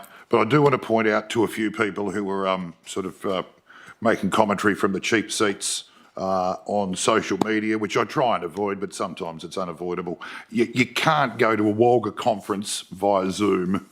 It's one of those things where you rub shoulders with other councillors, hear about things that are going on in other jurisdictions and what have you, and the benefits are amazing. But as far as councillor units are concerned, for councillor training and ticking off that sort of thing, that's fine. But Wolga not the case, Walga Conference. Look, once again, I'm not against anything technically that's in this motion, but the fact that we're just plucking 25 grand and whacking it on there, I won't be supporting the motion, but I understand the intent. But can we review our training and development? Absolutely, but not just at a meeting like tonight. I think everyone other than myself has spoken. Okay, then look, I'd just like to add a few words. I'll try and be brief. I know it's challenging for me, but I'll try. My own experience is in dealing with Walga, the training exercises that you do as a newly elected councillor are outstanding. I had the benefit of being an elected councillor in another state, another jurisdiction, and the comparison is beyond compare. Walga offer an outstanding resume of training for newly elected councillors and training on an ongoing basis. I'd also like to say my own experience in attending, I didn't go to last year's, and I may or may not go to this year's, but my own experience in attending the local government state conferences is significant. The networking opportunities to enhance your knowledge, to get a feel for what's going on, to develop your own skills as a councillor to the benefit of the Shire is unambiguous. And for those councillors who choose to go, I think they should be able to go. That's my view on the matter. And I suspect in the end that the impact on the budget will be marginal. I suspect those councillors who are available and choose to go will be not the entire council, but a few in number. And I think that the opportunity that Councillor Tarantroy has presented here with a motion to open it up to councillors who choose to undertake that journey, I think is commendable, and I will be supporting the motion. Thank you. Everyone having had the opportunity to speak for and against, I'll now put the motion. Those in favour? Right reply to the movement. Thank you, Presiding Member. I would like to close. Look, since I've been on council, I've always been about fairness and opportunity for people sitting around this table and for our community. And I think it's valuable for people to be able to, councillors, to choose their professional learning because they know where their deficits lie. And so they know what they need to improve on to serve their community better. Now, I don't believe all 9 councillors will go to the Walga conference, annual conference every year, but the opportunity should be there for everyone, not just the president, and I'm not doing, this is not a disparaging comment, may I be clear, not just the president, not just the vice president and 2 other councillors, 2 from 7. That doesn't build camaraderie, that builds competition. We don't want to compete in this chamber. We want to work together, all with our differing opinions and all with our different skill sets to serve you better. And if we have to compete for basic professional learning and networking opportunities on an annual basis, that does not bode well for working as a team of councillors. Now, when I say team, I don't mean we all agree and we all make decisions together. We all come to these meetings every month or when there's a special meeting and we make our individual decision based on what is presented to us and based on the discussions we have around this table. And we can't do that to our best ability unless we have the ability to choose how we do our professional learning. Thank you. Thank you, Councillor Tarantroy. I now put the motion. Those in favour? Those against? That's carried. Thank you. We now move to item 11.2, which is actually being withdrawn from the agenda, so we won't dwell on that other than to say it was intended to be a motion for additional rates for Harwood remediation and East Delliup Sporting Precinct. We now move on to 11.3, support for the Delliup South Structure Plan. The motion is to authorise the CEO to prepare letters for the Shire President to express council support for the South Dalyellup Structure Plan to be sent to our state and federal local members and to the state and federal environmental ministers. And I'll invite the mover of the motion, Councillor Noonan, to speak to it. And do I have a seconder to make it active, please? Seconded, Councillor Tarantroy. Thank you, Councillor Noonan. Thank you very much, Mr. Presiding Member. The South Dalyellup structure plan refers to that area of Dalyellup which is south of Harewoods Road. So there are 5 large lots in there. When that plan is eventually completed, it represents about 1,300 or 1,400 new housing lots, potentially 2 primary schools, oval facilities and so on for sporting precincts and parks and all of that sort of thing for Dalyellup. So, and it's really the final stage or section of Dalyellup. So it represents about an increase in the size of Dalyellup of almost a third. To give you just putting it into context, Dalyellup's growing is the main area in the Shire that is growing. It's growing at approximately 130 houses every year.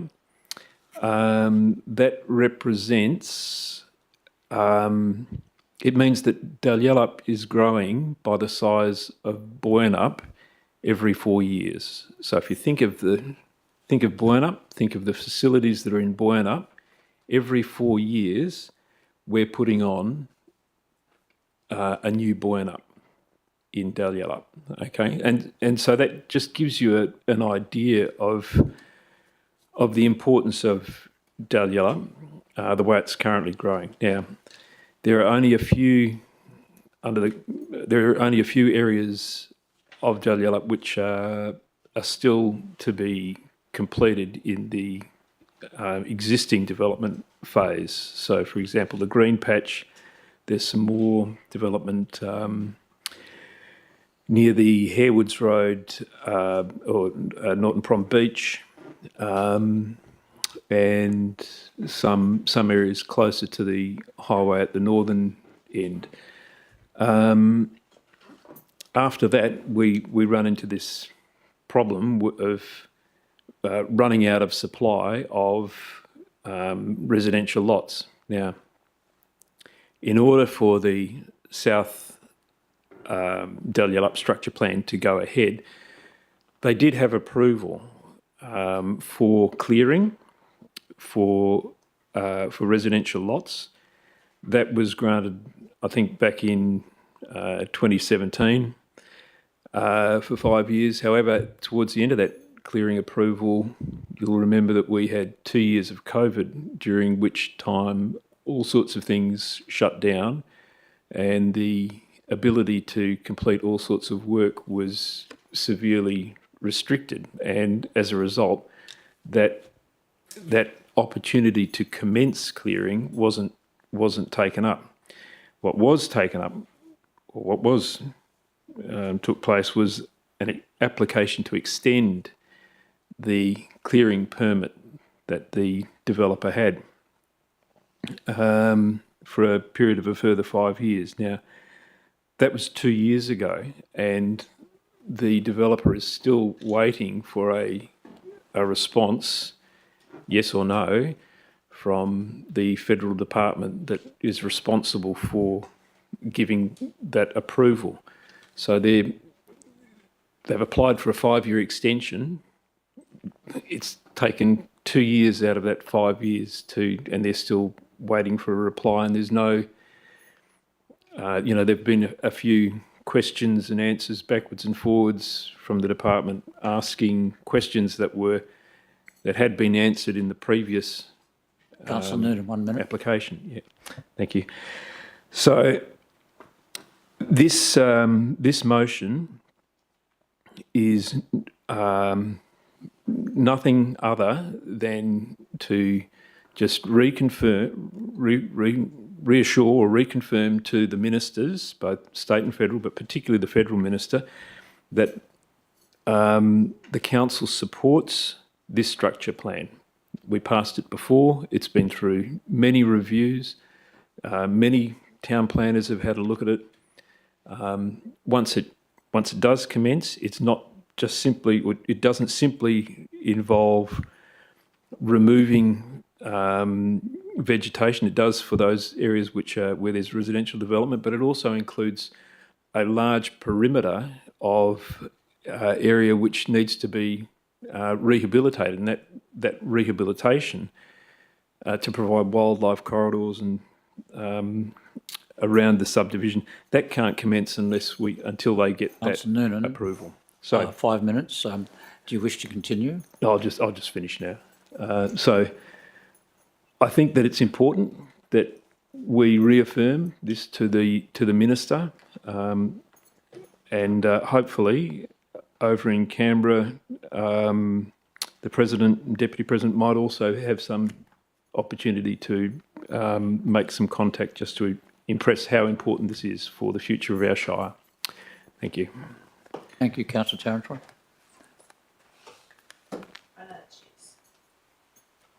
Big button. My computer's without Jesus.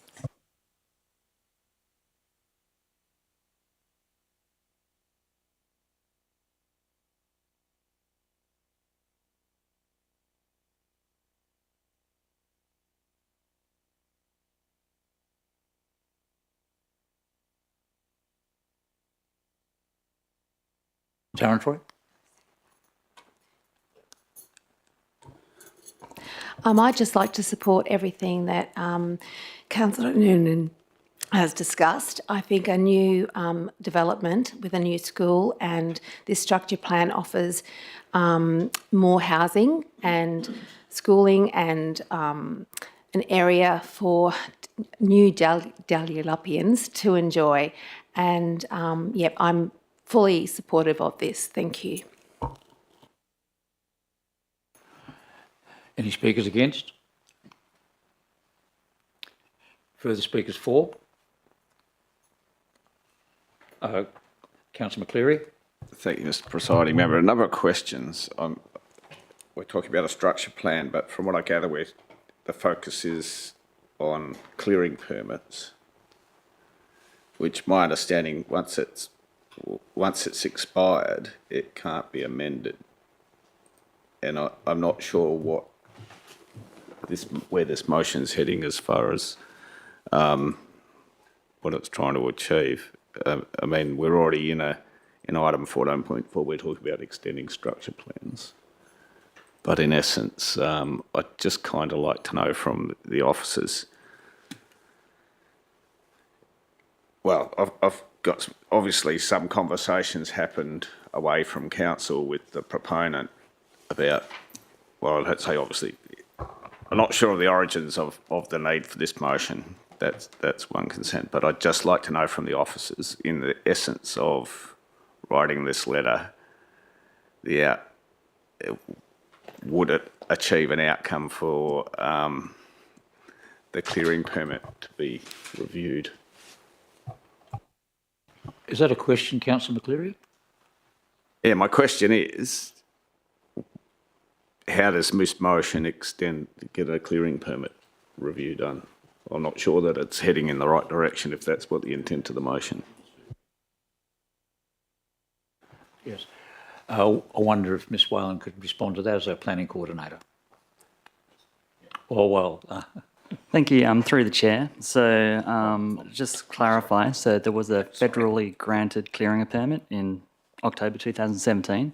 That is still valid. It expires in 2038, but there is a condition on that approval, and that says that the works had to commence within 5 years, and that's what it's expired. So there is opportunities to either amend or vary a clearing permit, and they're proposing the minor of the options, which is to vary it. So it's going to, or their intent is to vary the 5-year commencement date for a 10-year. So substituting in the number 5 with the number 10. So that's all they're doing, or that's what they're attempting to do. Then there's a state clearing permit process as well. That usually is completed through the subdivision process. So they have previously had a subdivision approval, and due to a number of factors, they never implemented that. They're in the process of preparing and lodging a new application, hopefully in the next few weeks. And that subdivision process will then resolve the state clearing process. An additional question, if I might. My understanding, this site is an extractive industry site, so there's some clearing permits assigned to it. Is that correct? In terms of the extractive, that has expired, so any clearing or anything associated with that is now null and void. Right, that probably answers my query about when I looked on site for those sorts of things. Yeah, look, I think I'll support this motion. I don't know that it's going to achieve much as far as the clearing permit, but we're already pushing for the structure plan to be extended.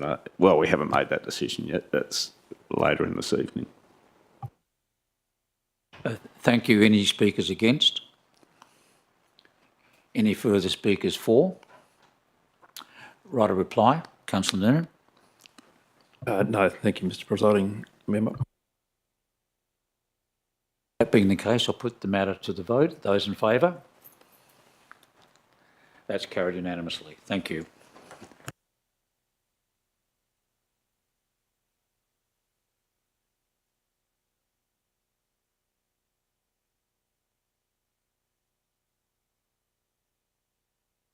Thanks, Councillor McCleary. The Council is requested to endorse a recommendation for the organisation to review its corporate policies in the 25-26 financial year. Can I have a mover, please? Councillor Dillon, seconder. Councillor Tarantroy. Councillor Dillon. Thank you, Mr. Presiding Member. Look, this is basically some housekeeping for our various policies. We need to go over them pretty regularly, and I think that's according to state statutes as well. So apparently there's a little bit of work to be done in that area. In fact, a bit of urgent work to be done. We've allocated, $70,000 to help get those policies reviewed and up to speed, and to sort of lessen the costs a bit. We are splitting some of that fiscal responsibility with the Shire of Dardanup as part of a regional cooperation model, which I think is a good thing. Of course, Dardanup will have their I's to dot and T's to cross, as will the Shire of Capel, but where we can work together collaboratively makes a lot of sense. Councillor Tarantroy. I have nothing more to add. Thank you. Any speakers against? Any speakers for? I'll take the opportunity to say that I note that it's already included in the budget, and the conversations that the acting CEO has had indicate that this is a matter of some priority, and indeed we should be implementing it as a matter of course. So I'll be supporting the motion. Thank you. The motion? Oh, sorry, did you right reply? My apologies, Councillor Dillon. Councillor Dillon's foregone his right of reply. I'll put the motion. Thank you. Those in favour? Carried unanimously.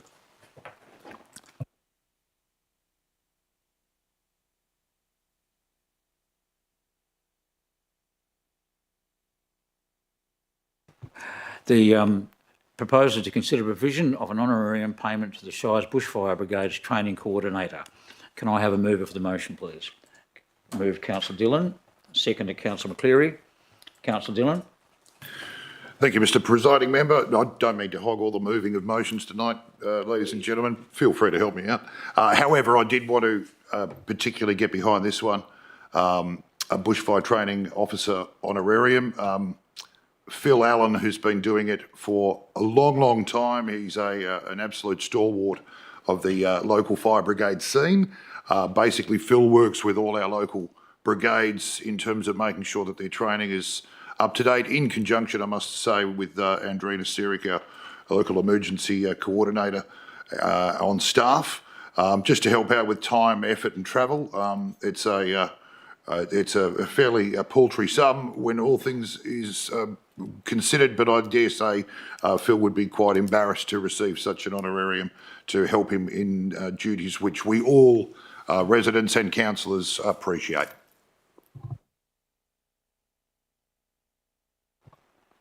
Seconder. Thank you, Presiding Member, and thank you, Councillor Dillon. It's good when we can provide a bit of help to people that are helping in the community and volunteers and that. So I commend the motion. Any speakers against? Any further speakers for? I'll put the motion. Those in favour? Well, right of reply to Councillor Dillon. Sorry, Councillor Dillon. Right of reply is foregone that right of reply. I'll put the motion. Those in favour? That's carried unanimously. Item 14.2, Local Planning Policy 6.21 Sea Containers. The Shire has prepared a series of local planning policies which to assist in the implementation of a robust planning framework and complement the provision of the Shire's local planning scheme number 8.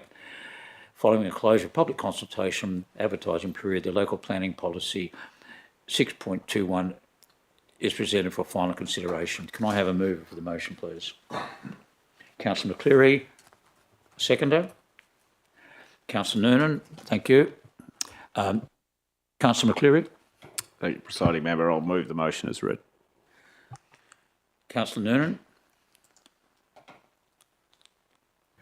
Thank you, Mr. President, Mr. Presiding Member. So this motion is one of a series that we've been receiving over the last, over the last year, really, where we're bringing these areas in the Shire up to speed. So you'll remember we've had motions about waterways, about building setbacks, and so on and so forth. It's all about making sure that the amenity of various different suburbs is not impacted in a negative way by the imposition of in this case, a sea container, in a position or place where it would be deemed inappropriate. So it's not saying that people can't have sea containers. It's just giving guidelines, and I think that they're very, very sensible, very reasonable guidelines in terms of the positioning on blocks, the provision of requiring various different colours, usually of a dark or darker nature, to help make the sea containers less visually impactful, and doing things like planting vegetation in front of them, so to block the visual impact that they might have.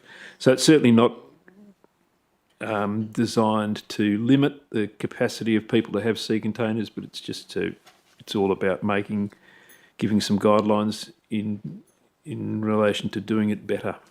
And the impact of that, or the effect of that, is that it raises the amenity of the whole neighbourhood, which in turn raises the property values of the whole neighbourhood. So it's a thing that I think most residents would welcome. Thank you. Do I have any speakers against? Any further speakers for? Councillor Tarantroy. Look, I'd just like to note that this is one of those occasions where we had no responses from the community on this new policy. So that's a positive thing. So, but yes, it's to keep the amenity of our suburbs and where sea containers can be stored and how they can be stored so they don't affect other people's properties. Thank you. Any further speakers for or against? I might just add a final comment.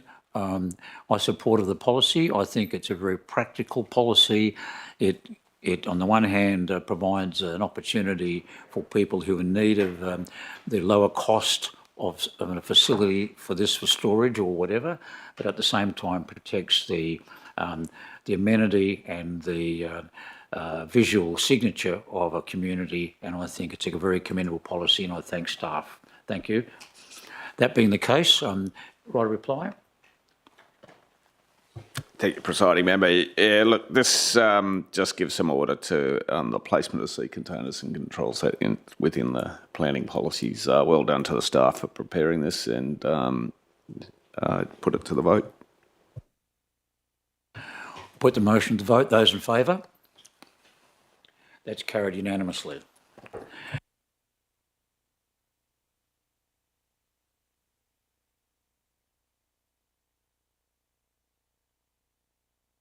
Reconsideration of amendments to Family Daycare Centre, Eclipse Ben Daliella. Can I have, there's a very quite complex motion. Do I have a mover for that motion?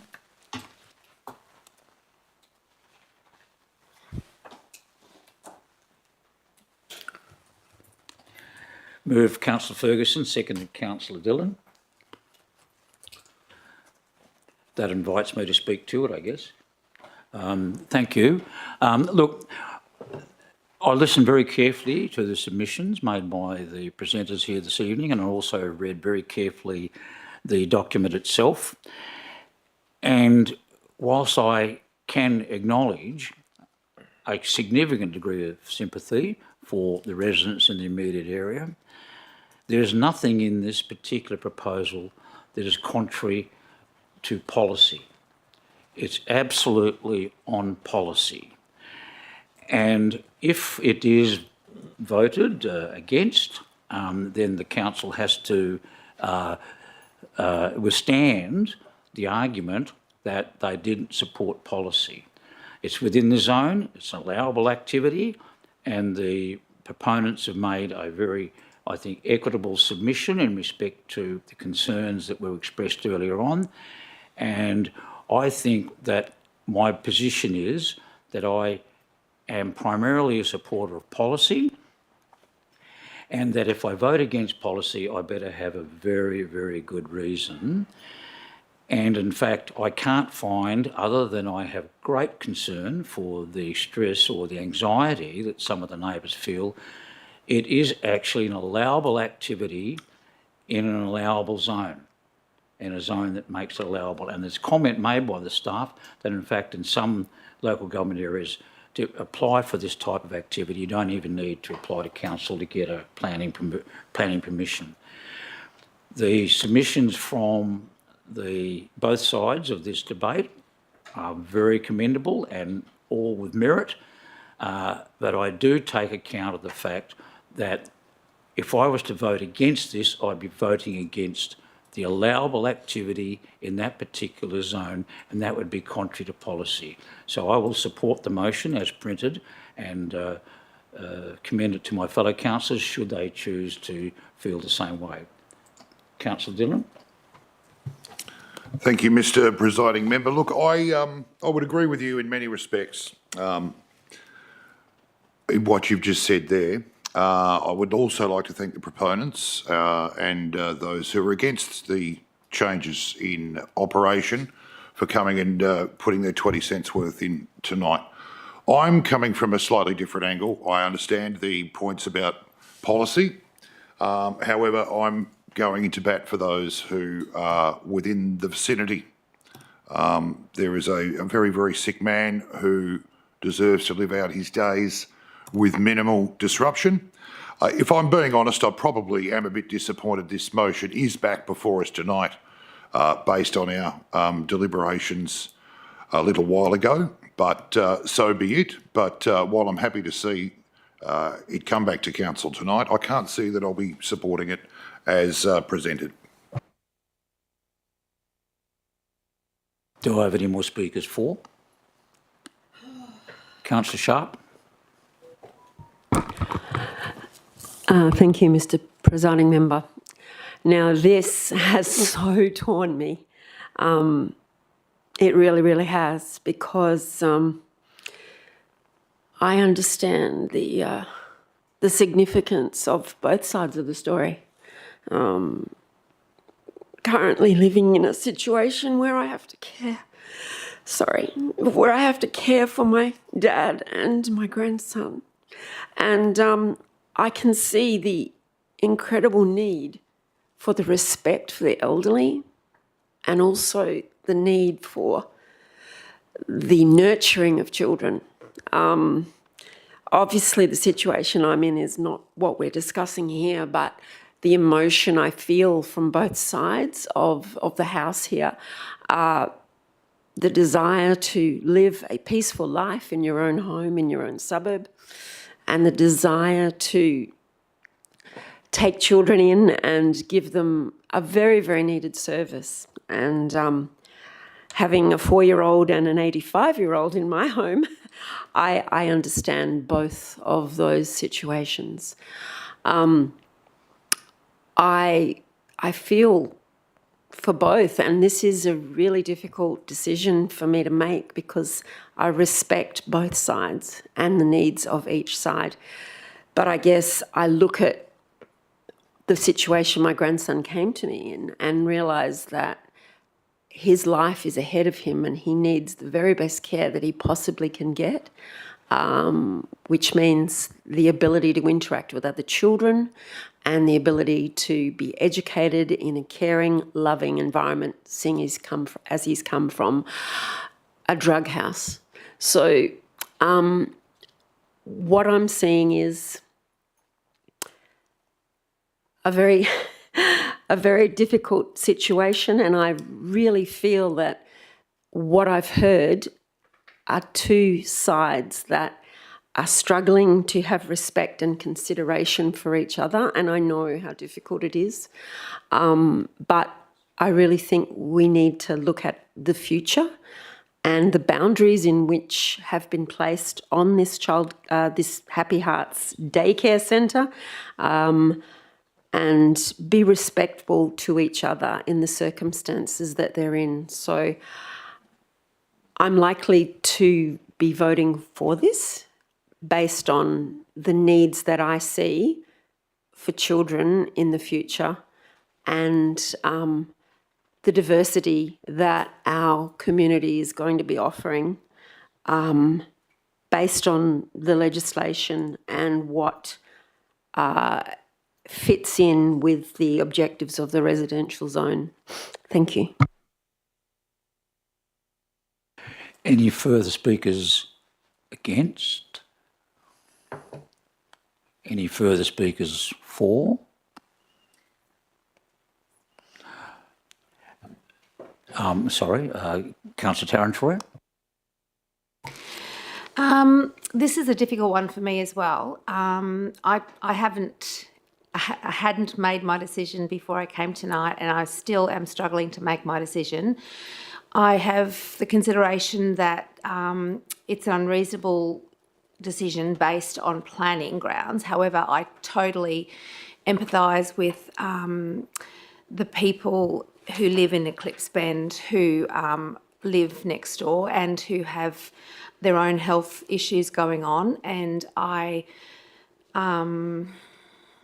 concerned that if this doesn't pass, that it'll just go to SAT, and then it'll cost our ratepayers more money to actually, and it'll be pushed through anyway by SAT. So I wish there was, as part of this process, a way so that these neighbours could have some sort of resolution between them. And I wish that there was a mediation process that was part of this whole process. I know you can get mediation through another department, but it would have been lovely that a mediation process had been undertaken as part of this process, to bring the two neighbours together so that they could humanise the issue and talk about their needs and see if they couldn't find a win-win for everybody. And this is And I acknowledge that, I did make comments previously when this came up. I wasn't here when it originally came to council. I was away at the time. But I did make comments about what's in the best interest of the child. And I suppose I was coming from my perspective as a parent and as an educator. However, I do have friends who are single parents, and I understand the supports that family daycare give, and also that family members can give to single parents and friends as well. But as I said, I just wish that there was a way that mediation could occur to make these neighbours pull together instead of push against each other, and try and find a win-win solution for everybody. This is not a utopia. It's not a perfect world. I get that. But that's what I would wish for these two neighbours. Thank you. And I still haven't made up my mind. Any further speakers for or against? Councillor Noonan. Thank you, Mr. Presiding Member. I would just like to make the observation that when I was growing up, I'm one of 8 children. We grew up in the middle of Narrogin, in a half-acre block, and that there were several occasions when my grandmother made the observation. She lived on the other side of town, probably 20 or 30 streets away, where she could quite clearly hear and distinguish which particular sibling was having a go at the other. And I was one of the chief culprits in that regard. So, I had a wonderful childhood, but it was noisy and it was very much outdoors, and it involved a lot of friends and that sort of thing. So, but society has changed, and the principal change, I think, in society, which has caused this dilemma, is that two things: families are smaller, so people have and are more insulated, so that we tend to live in our isolated little boxes and see our territory as our own, and we don't tend to live in villages anymore. And that's the problem here. That's in my opinion, that's the heart of the problem here. We're not behaving like a village. Now, in a village, the elders are respected, parents work, and children are nurtured by the whole village, including the elders, including the grandparents. That they play a critical role in nurturing the whole of the child. And so, echoing Councillor Terentroy's point, I would very much like to see good neighbours, and I believe that everyone who's submitted tonight have it, at their heart of hearts, the intention to be good neighbours. I would encourage you all to work on that, to continue to work on that, with a mindset of positioning yourself in the shoes of the other. Walking in the shoes of the other and trying to come to some compromise.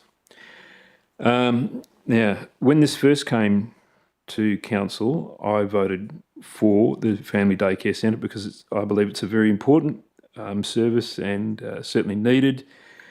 And it was small in size and it was easy to give it a tick and move it forward. When it came back, asking for an extension of numbers and so on, I voted against it on grounds of the amenity and the impact that it would potentially have on the neighbourhood. My chief concern at the time was that, and I'd make this point again and still, that this is a great business, this is a great service, but I do believe that this is the wrong area. I believe that the wonderful thing about my childhood was that we had a half-acre block. We had plenty of room to run around, ride bikes, climb all over the place, and trees and etc.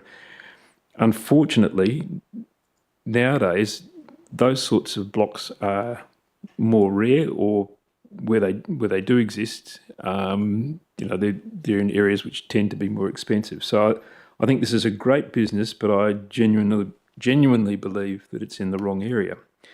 Having said that, this is the third time this has come to us, and I am very conscious as well of the point that Councillor Ferguson has made, that based on planning provisions, and at the end of the day, that's all we can legally make this decision on. That if we were to reject it, once again it opens the path for an expensive appeal to the SAT, both expensive for the proponents and for the council, and in all likelihood, at the end of the day, yeah. So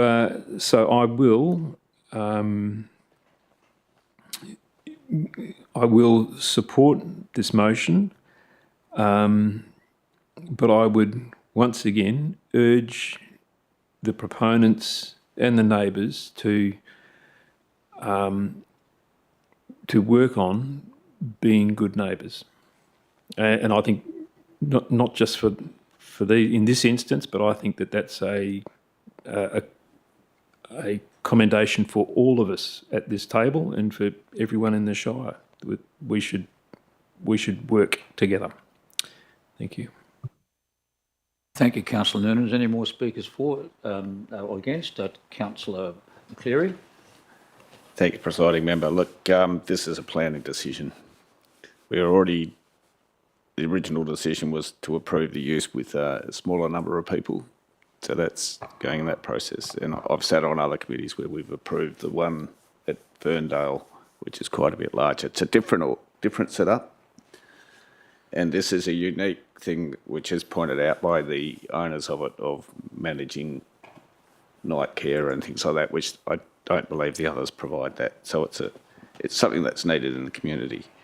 One of the things that's gone away since the appeal is they've gone through and addressed a lot of the amenity issues, which the planning officers looked at and given us advice on that. So that's the other planning. So in essence, there's a lot of things that are now complying that. I do note in advice note 3, there's some things about building designs and construction that has to be reviewed. But I think we're in a position where, in a planning sense, this is a compliant process. I'm trying to avoid the emotion of all the statements in there. That's not something that this is about. This is about planning. We're talking about amenity. Have we improved amenity? I'm still not sure in those areas. But the proponents have gone away and brought back an item to address some of those. They obviously need to further address things with their neighbours, but that's not a part of this decision. This decision is whether it complies with the planning rules that are presented to us. Thank you, Councillor McCleary. Any further speakers for or against? Then I'll take my right of reply. Look, I would like to express my concern about the fact that this is like the wisdom of Solomon, how to divide the baby. You can't. So in the end, we have to decide one way or the other. And I think Councillor McCleary is absolutely correct.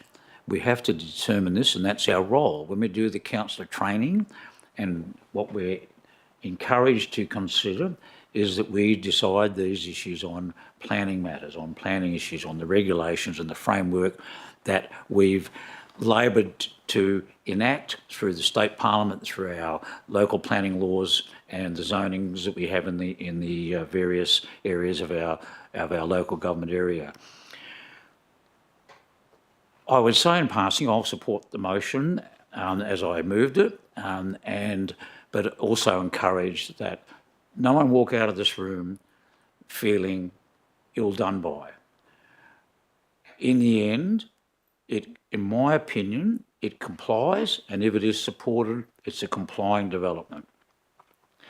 And then I would encourage those various differential views to try and find some capacity to ameliorate that and come together on it. It may be that if it's refused, if the application is refused, Councillor McCleary has put it much more eloquently than me, but this will head off up there and this will cost this council money, and without wanting to get too far into the weeds, the ways it will be determined when it goes to these appeal tribunals will be on planning issues only. So on that end, I'll finish my right of reply, and I'll invite those to support the motion.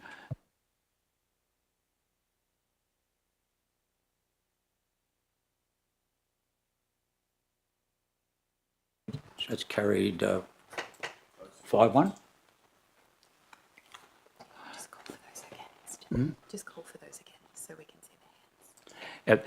Can we do that again, please? And just so we can catch the names. Those in favour? Those against?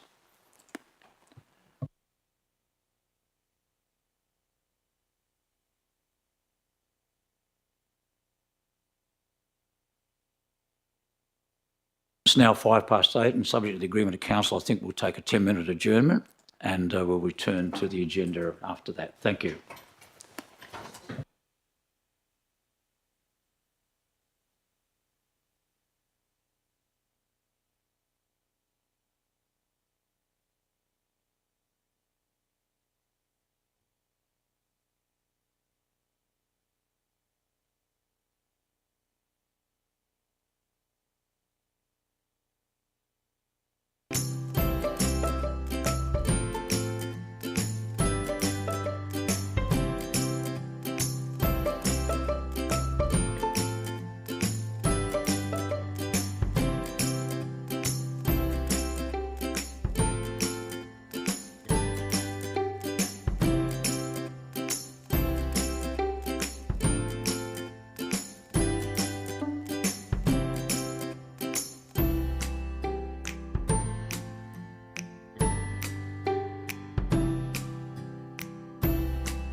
Is Councillor Noonan out there?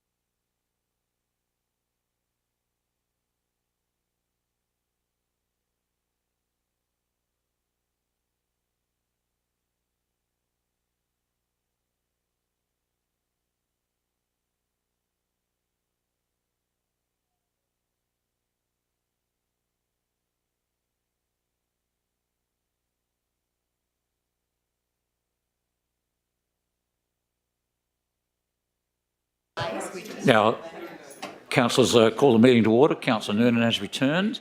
We adjourned at 8:06. We're resuming at 8:16, and we move on to the next item, which is the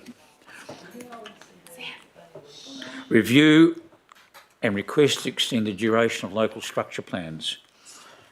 Boy, what a read that was. Do I have a mover for that, please? Councillor McCleary. A seconder? Councillor Dillon. Councillor McCleary. Thank you, presiding member.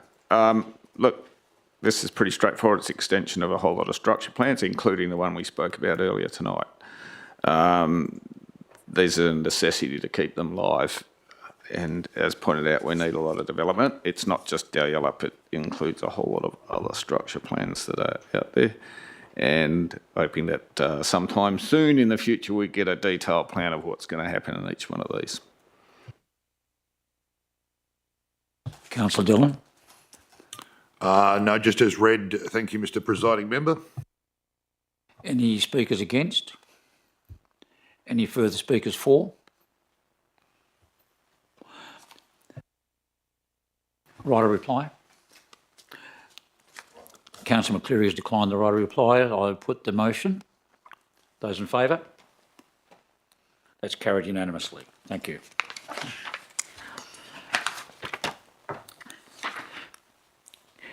Maintenance of Shire public lighting. Council is requested to consider the tender submission received for the maintenance of public lighting throughout the Shire of Capel and award the tender to AG Electrical. We're able to deal with this in open council because it's the only one tender we received. Is that correct? Okay. Can I have a mover for the motion, please? Councillor McCleary, seconder. Councillor Dillon. Oh, sorry, Councillor Dillon. Councillor McCleary. I'll move the motion as read. Councillor Dillon. Thank you, Mr. Presiding Member. Yeah, just looks like, as you did correctly comment, just the one company threw a tender in, maintenance of lighting over the next 3 years for the Shire of Capel, ERG Electrical, about 65K per annum. So just shy of 200,000 over the next 3 years. Thank you, Councillor Dillon. Any further speakers for or against? Councillor Tarantori. Just to note that there's also, it's a 3-year plus 2. So if everything's going well, we can extend for another 2 years. Thank you, Councillor Tarantori. Any further speakers for or against? Right of reply.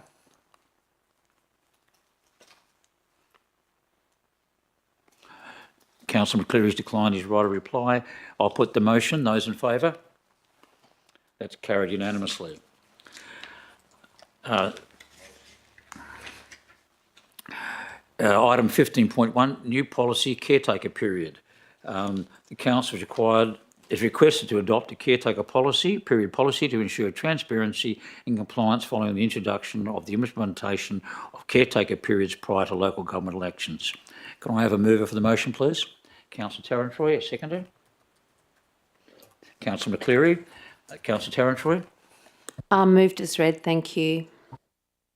Councillor McCleary. Right of reply. I'll put the motion. Those in favour? Boy, that was easy. Accelerated debate there, James. Yeah. Now, isn't this an interesting item? Item 15.2, update on the development of a community safety and crime prevention plan. I think we had a presentation from one of the residents earlier this evening on this matter, and the council is requested to note the development of a community safety and crime prevention plan as a key measure to improving the perception of community safety in the Shire of Capel. Can I have a mover for the motion, please? Councillor McCleary, seconded Councillor Sharp. Councillor McCleary. Thank you, Mr. Presiding Member. Look, this is a great thing to start moving on, something that's been requested by the community for quite some time. Councillor Sharp. No, definitely, and quite evident with our presentation from Mr. Norton, as well as numerous comments on social media about the safety and welfare of the community, with crime quite prevalent throughout the region, and certainly this is way overdue. Thank you. Any further speakers for or against? Councillor Tarantroy. Look, this is one of those moments when I like to say this is democracy in action. This is electors getting together, putting something forward and actually getting something done for it. So I think this is fantastic. Thank you. Any further speakers for or against? Right, a reply? Oh, sorry. Councillor Noonan. Thanks, Mr. Presiding Member.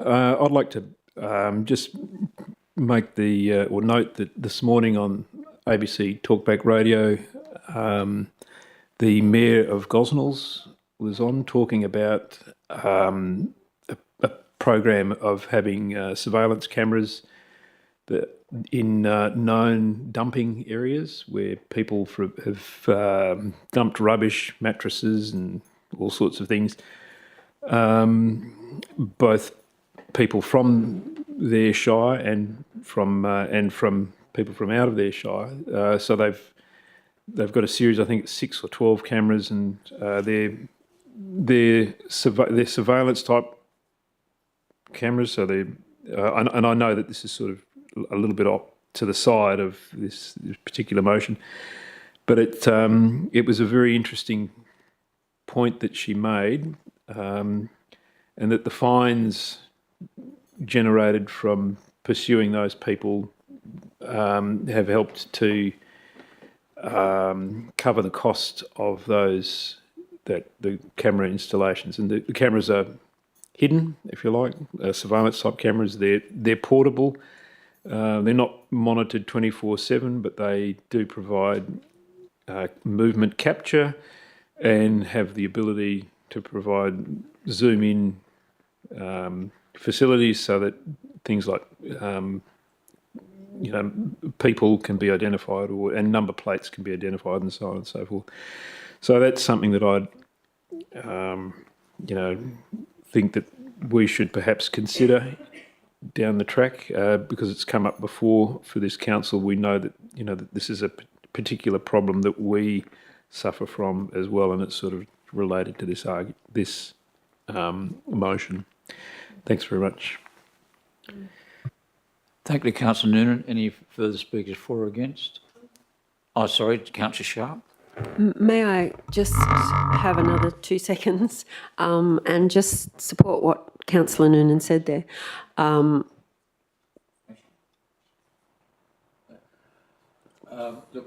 Point of order, Councillor Sharp. I've been reminded that you've actually spoken to the motion as a seconder, and accordingly you're not entitled to speak further to the motion.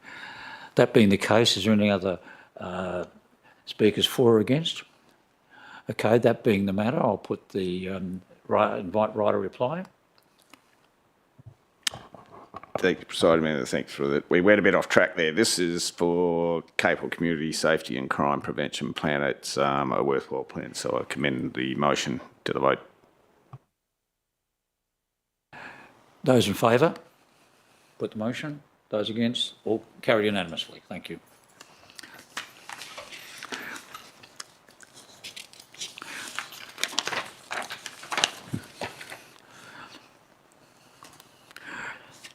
Item 15.3, accounts paid during the month of May. The accounts paid in May 25 are submitted for the endorsement of council. Can I have a mover for the motion, please? Councillor Dillon, seconder. Councillor Tarantroy. Councillor Dillon.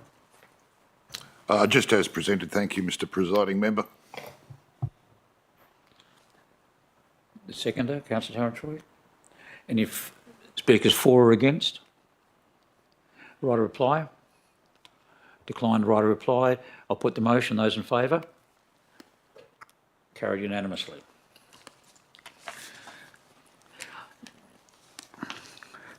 Item 16, I would like to invite present a procedural motion that we defer this item to as the last item of business. So when we move into confidential session, we can have completed all the rest of the business. Can I have support for that, please? A seconder and a support. Seconder, Councillor Tarantroy. Those in favour? Thank you. We then move on to the,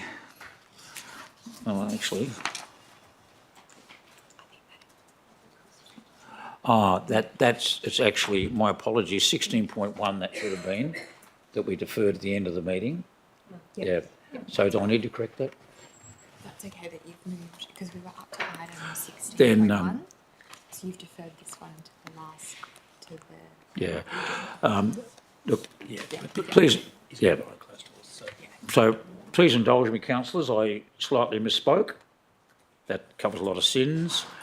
Basically, I was actually referring to the item 16.1, and that is the item that I wish to defer to the end of the meeting. So can I have re-endorsement or re-support for that motion? A second to Councillor Tarantroy. Those in favour? Thank you. Carried unanimously. Motions without notice.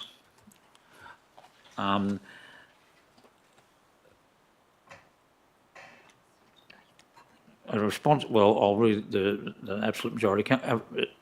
As responsible stewards of Shire's financial, environmental, and community resources, we need to plan, set aside adequate funding for the necessary remediation of known contaminated sites and to prepare the provision of infrastructure for sporting opportunities that community would expect into the future.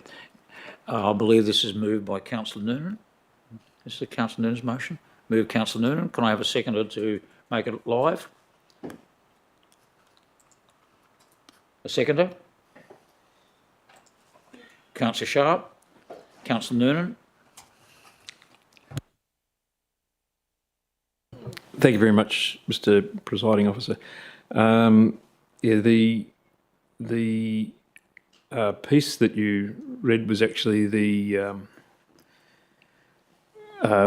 reason. So I'll read the motion and then perhaps the reason and talk more to that. So the motion is that Council instructs the CEO to prioritise the development of the long-term financial plan to ensure that requisite funding is allocated to contaminated sites remediation within the Shire of Capel and to the development of the South Dalyellup Sporting Precinct as identified in the Shire's adopted sports spaces plan. So that's the motion. It has a reason. It has the reason which Councillor Ferguson read was that as stewards, that is our role to look after the financial, environmental, community resources, and that requires planning. It requires us to make funding decisions for those aspects things that we know that we need to fix. Now, there are some things, in particular, this motion looks at the long-term financial plan. Now, that's a plan that the Shire has to produce that's in production. We know that we'll be receiving it hopefully in August or for the August AGM.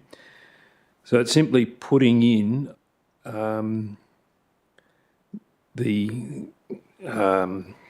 making the requirement for these particular areas to be addressed, making that a priority that will be acknowledged in that document.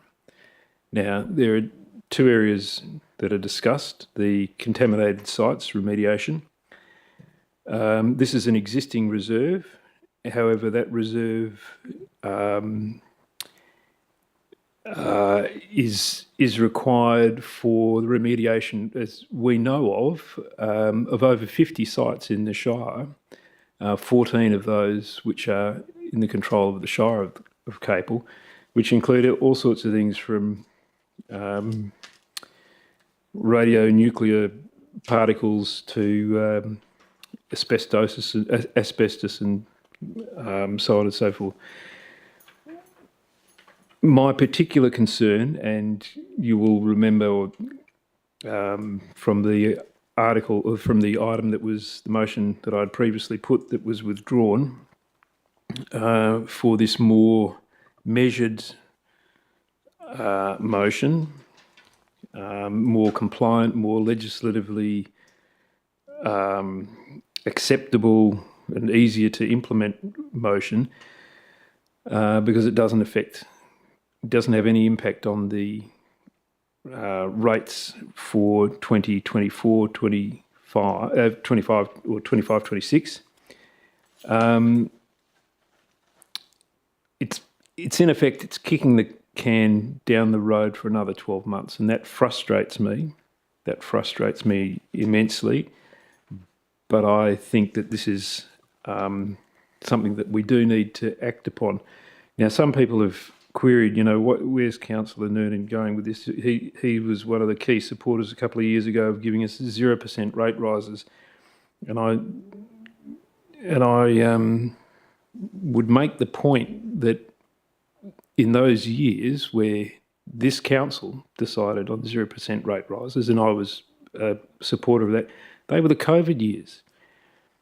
They were the COVID years when every school kid was sent back home, where shops all over the countryside were shut down, retail was shut down, where restaurants, cafes were shut down, where you couldn't even drive to Perth, in or out of the region. We very quickly forget just what a enormous impact that was financially. Unemployment in Australia peaked at 7.5%. There was an enormous amount of stress in the community at that time, far beyond just the distant memories of having to wear masks. Thank you.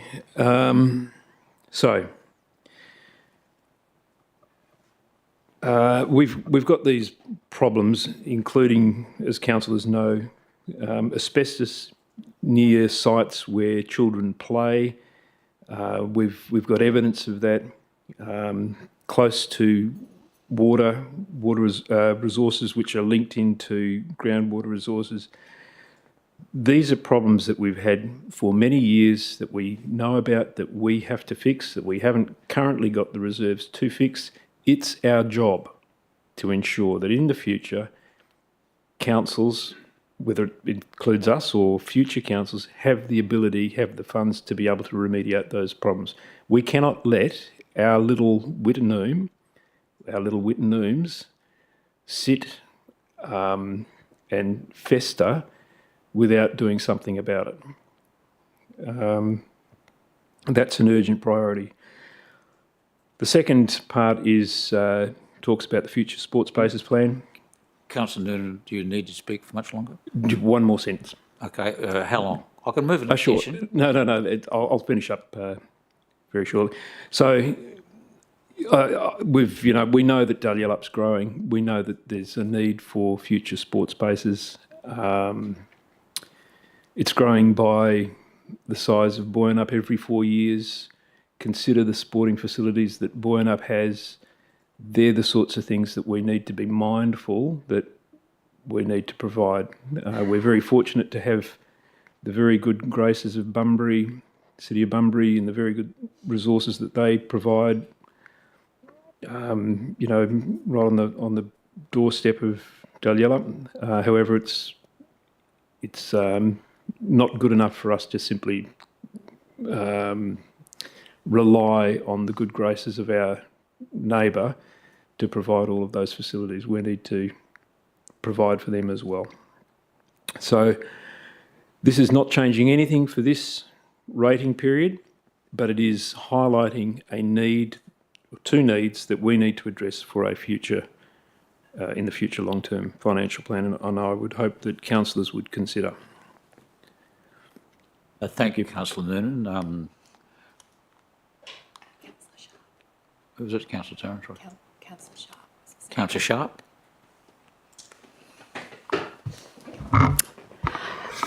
Yeah, I certainly think that Councillor Noonan has a very good point about what we need to be thinking about for our future, regardless of whether we are sitting in council when these things come about.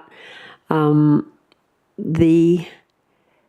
fact that our reserves and open spaces that are contaminated are quite well used certainly highlights the fact that we need to be making sure that our residents and the people who use the facilities are in a safe place. And I think this would be wise to consider for the future, the immediate future, funds put aside to help mitigate those coming problems. Thank you. Thank you, Councillor Sharp. Any speakers for or against? Councillor Tarrant. As a long-time advocate of looking after the earth and the environment, I totally agree with this motion and I will be voting for it. Thank you. Any further speakers? Councillor McCleary. Thank you, Presiding Member and councillors that have already spoken. I will point out that the contaminated sites was an item that was brought to council back in 2020, I believe, when you're on there, and there were some actions that were supposed to appoint some finances into the long-term financial plan. So this is just a repeat of that sort of process for those contaminated sites. As in risk profiling, as the chair of the Audit and Risk Committee meeting, I've asked for those items on the contaminated sites to come to that meeting, so we understand the risk that we're approaching. That's the appropriate way to deal with it. Long-term financial plan, had a talk just before the meeting this evening. We've got one coming in August. If you go on to our document page, you will find 23 to 33 long-term financial plan. And for those members that only got in the last election, we actually haven't had a decent meeting on the long-term financial plan in the last 2 years. So we're coming up for one in August, which we look in our schedule and there it is. That's where all these things can say. Now, long-term financial plan is an orderly process of how we work out what we're going to spend money in the long term. And that prioritises all those items that we have on the plan. And it was always a reference document when we were setting budgets to work out where those things. We wouldn't have gone through a lot of process before this meeting if we'd had that document fully fledged. I've been told there's some good documentation, good background work by staff to get into that sort of stuff. They're all over the stuff on the contaminated sites as of since this item was presented to council. When I look at the list of things on the previous thing, the contaminated sites were listed in moderate, but there's some indications that maybe we need to do some actions a little bit more urgently on one of them, and that's something that we'll do as business as usual because it's presenting a risk to council. As to the sporting precinct, that's also an item that's included in the long-term financial plan. We just need to review it and maybe adjust dollars and timing as such. So that's the process that we're going through. And look, I'm okay with this motion, but let's not get stuck in a delay of a year because there's stuff in that long-term financial plan that we need to look at as a whole, not just one or two of these items. And when you look at it, it's a big document for those of you that haven't seen it before. Thanks. Thank you, Councillor McCleary. Any further speakers for or against? Councillor Dillon. Thank you, Mr Presiding Member. Without parroting what my esteemed colleague to my left has already said, that's the first react. May I quickly change tack? Thank you to Councillor Noonan for changing tack on the original motion, which I wasn't overly thrilled about, considering we'd already been having budgetary consultations with the public. I thought that was probably a step too far to go down that path. However, I don't mind this one coming to council. However, I'm a bit like Councillor McCleary in terms of like, what's our long-term financial plan for? Like, it's all pretty much in there. The word that it probably I don't like seeing in the motion as presented is prioritise, because that's what the long-term financial plan does. Maps out our priorities and where we want the focus to be from staff, and when we instruct which way we want to go. So, I mean, I could say quite hand on heart that I want to prioritise getting things sorted with the agribusiness precinct. It seems to keep biting us on the backside in its current place. The clock's ticking. We don't have a site secured. I would like to see money going into an agribusiness precinct reserve of some description. But once again, I would rather see something nutted out through the long-term financial plan, which, as Councillor McCleary said, is coming up in August. I'd be happy just to focus on that and focus on this and where our priorities are when we get to the LTFP. Any further speakers for or against? Or has everyone had a go, except me? I think I am inclined to support Councillor Noonan's motion, because I hear very carefully what Councillor Dillon and Councillor McCleary have to say about, well, it'll all be in the long-term financial plan. But I think this just ensures that it does get some attention, and I don't see any harm in it. In the end, we'll adopt the long-term financial plan with those adopted priorities, and this will be hopefully included in it. And I don't see any harm in actually encouraging staff to give it some degree of prominence when it comes to council for consideration. I did note, if I may ask a question of the acting CEO, that if it is demonstrated there is asbestos present on one of these sites, you indicated that there was a mechanism that would be obligatory on council to follow, or a process to follow, in the event that that was identified. Thank you. Thank you, Chair, Presiding Member and Chairman. Councillor Noonan showed me some video just recently in relation to asbestos, and identified that was in a public area. As councillors have said, there are a number of priority contaminated areas across the district. We will make an investigation to actually have a look at that footage that Councillor Noonan's provided, identifying that if it is asbestos, and put a report back pretty quickly to council. If it is in the location that Councillor Noonan's identified, there may be some management action we need to make in relation to closing that off, or looking at some other form of encapsulation, and that will be based on a risk perspective, Mr Chair. Thank you, Mr Acting CIO. Right of reply, Councillor Noonan? Councillor Noonan's foregone his right of reply. I put the motion. Those in favour? Councillor Noonan, Councillor Sharp, Tarrant Troy, Councillor Ferguson, and against Councillor Dillon and Councillor McCleary. That's carried.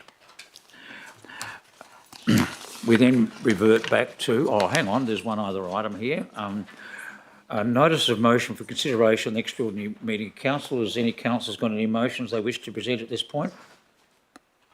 There being no further motions, no motions being presented, I then invite council to revert back to item 16, and that in item 16, that a procedural motion, I'll move it, that in accordance with 13.7 of council standing orders and pursuant to section 5.23 in brackets 2, A in brackets, B in brackets, C in brackets of the Local Government Act 1995, that the meeting be closed to members of the public.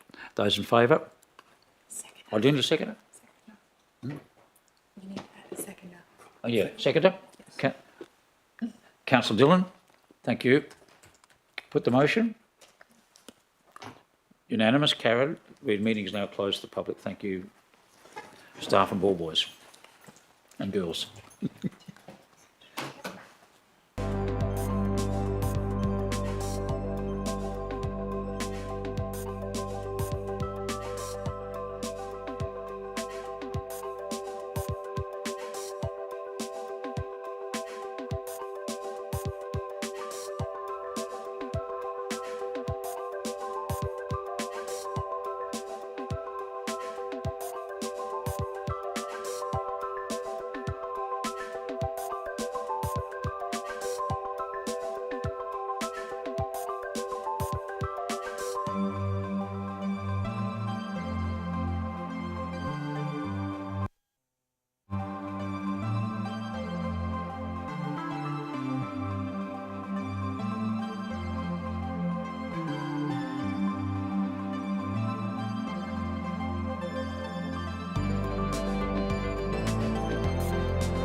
Thank you.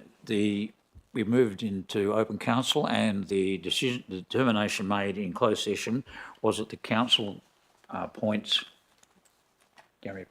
Yes. Yep. I don't have a name. Sorry, I gave you that other sheet there, but Gary. Oh, there it is. Yep. Here we go. Yeah. Appoints Gary Clark as acting Chief Executive Officer for a period of 3 months from the 14th of July 2025 to the 13th of October 2025, in accordance with the provisions contained in the confidential attachment 16.1.1 to this report and the terms included within the draft employment contract as per attachment 16.1.2. The matter was carried unanimously, and we declare that to be the motion that has been considered and passed. I've also been advised by staff that we did not deal with the item 18, and that is the motion regarding motion without notice regarding and the motion was that council instruct the CEO to prioritise the development of the long-term financial plan to ensure the requisite funding is allocated to contaminated site remediation within the Shire of Capel and the development of the South Dalyup Sporting Precinct as identified in the Shire's adopted sports spaces plan. I actually declared the motion passed. That was an error because it required an absolute majority of council, and we didn't have the necessary 5 votes to declare it as an absolute majority, so the motion failed. Now, it being no further business, I declare the meeting closed at 9:04. And thank you.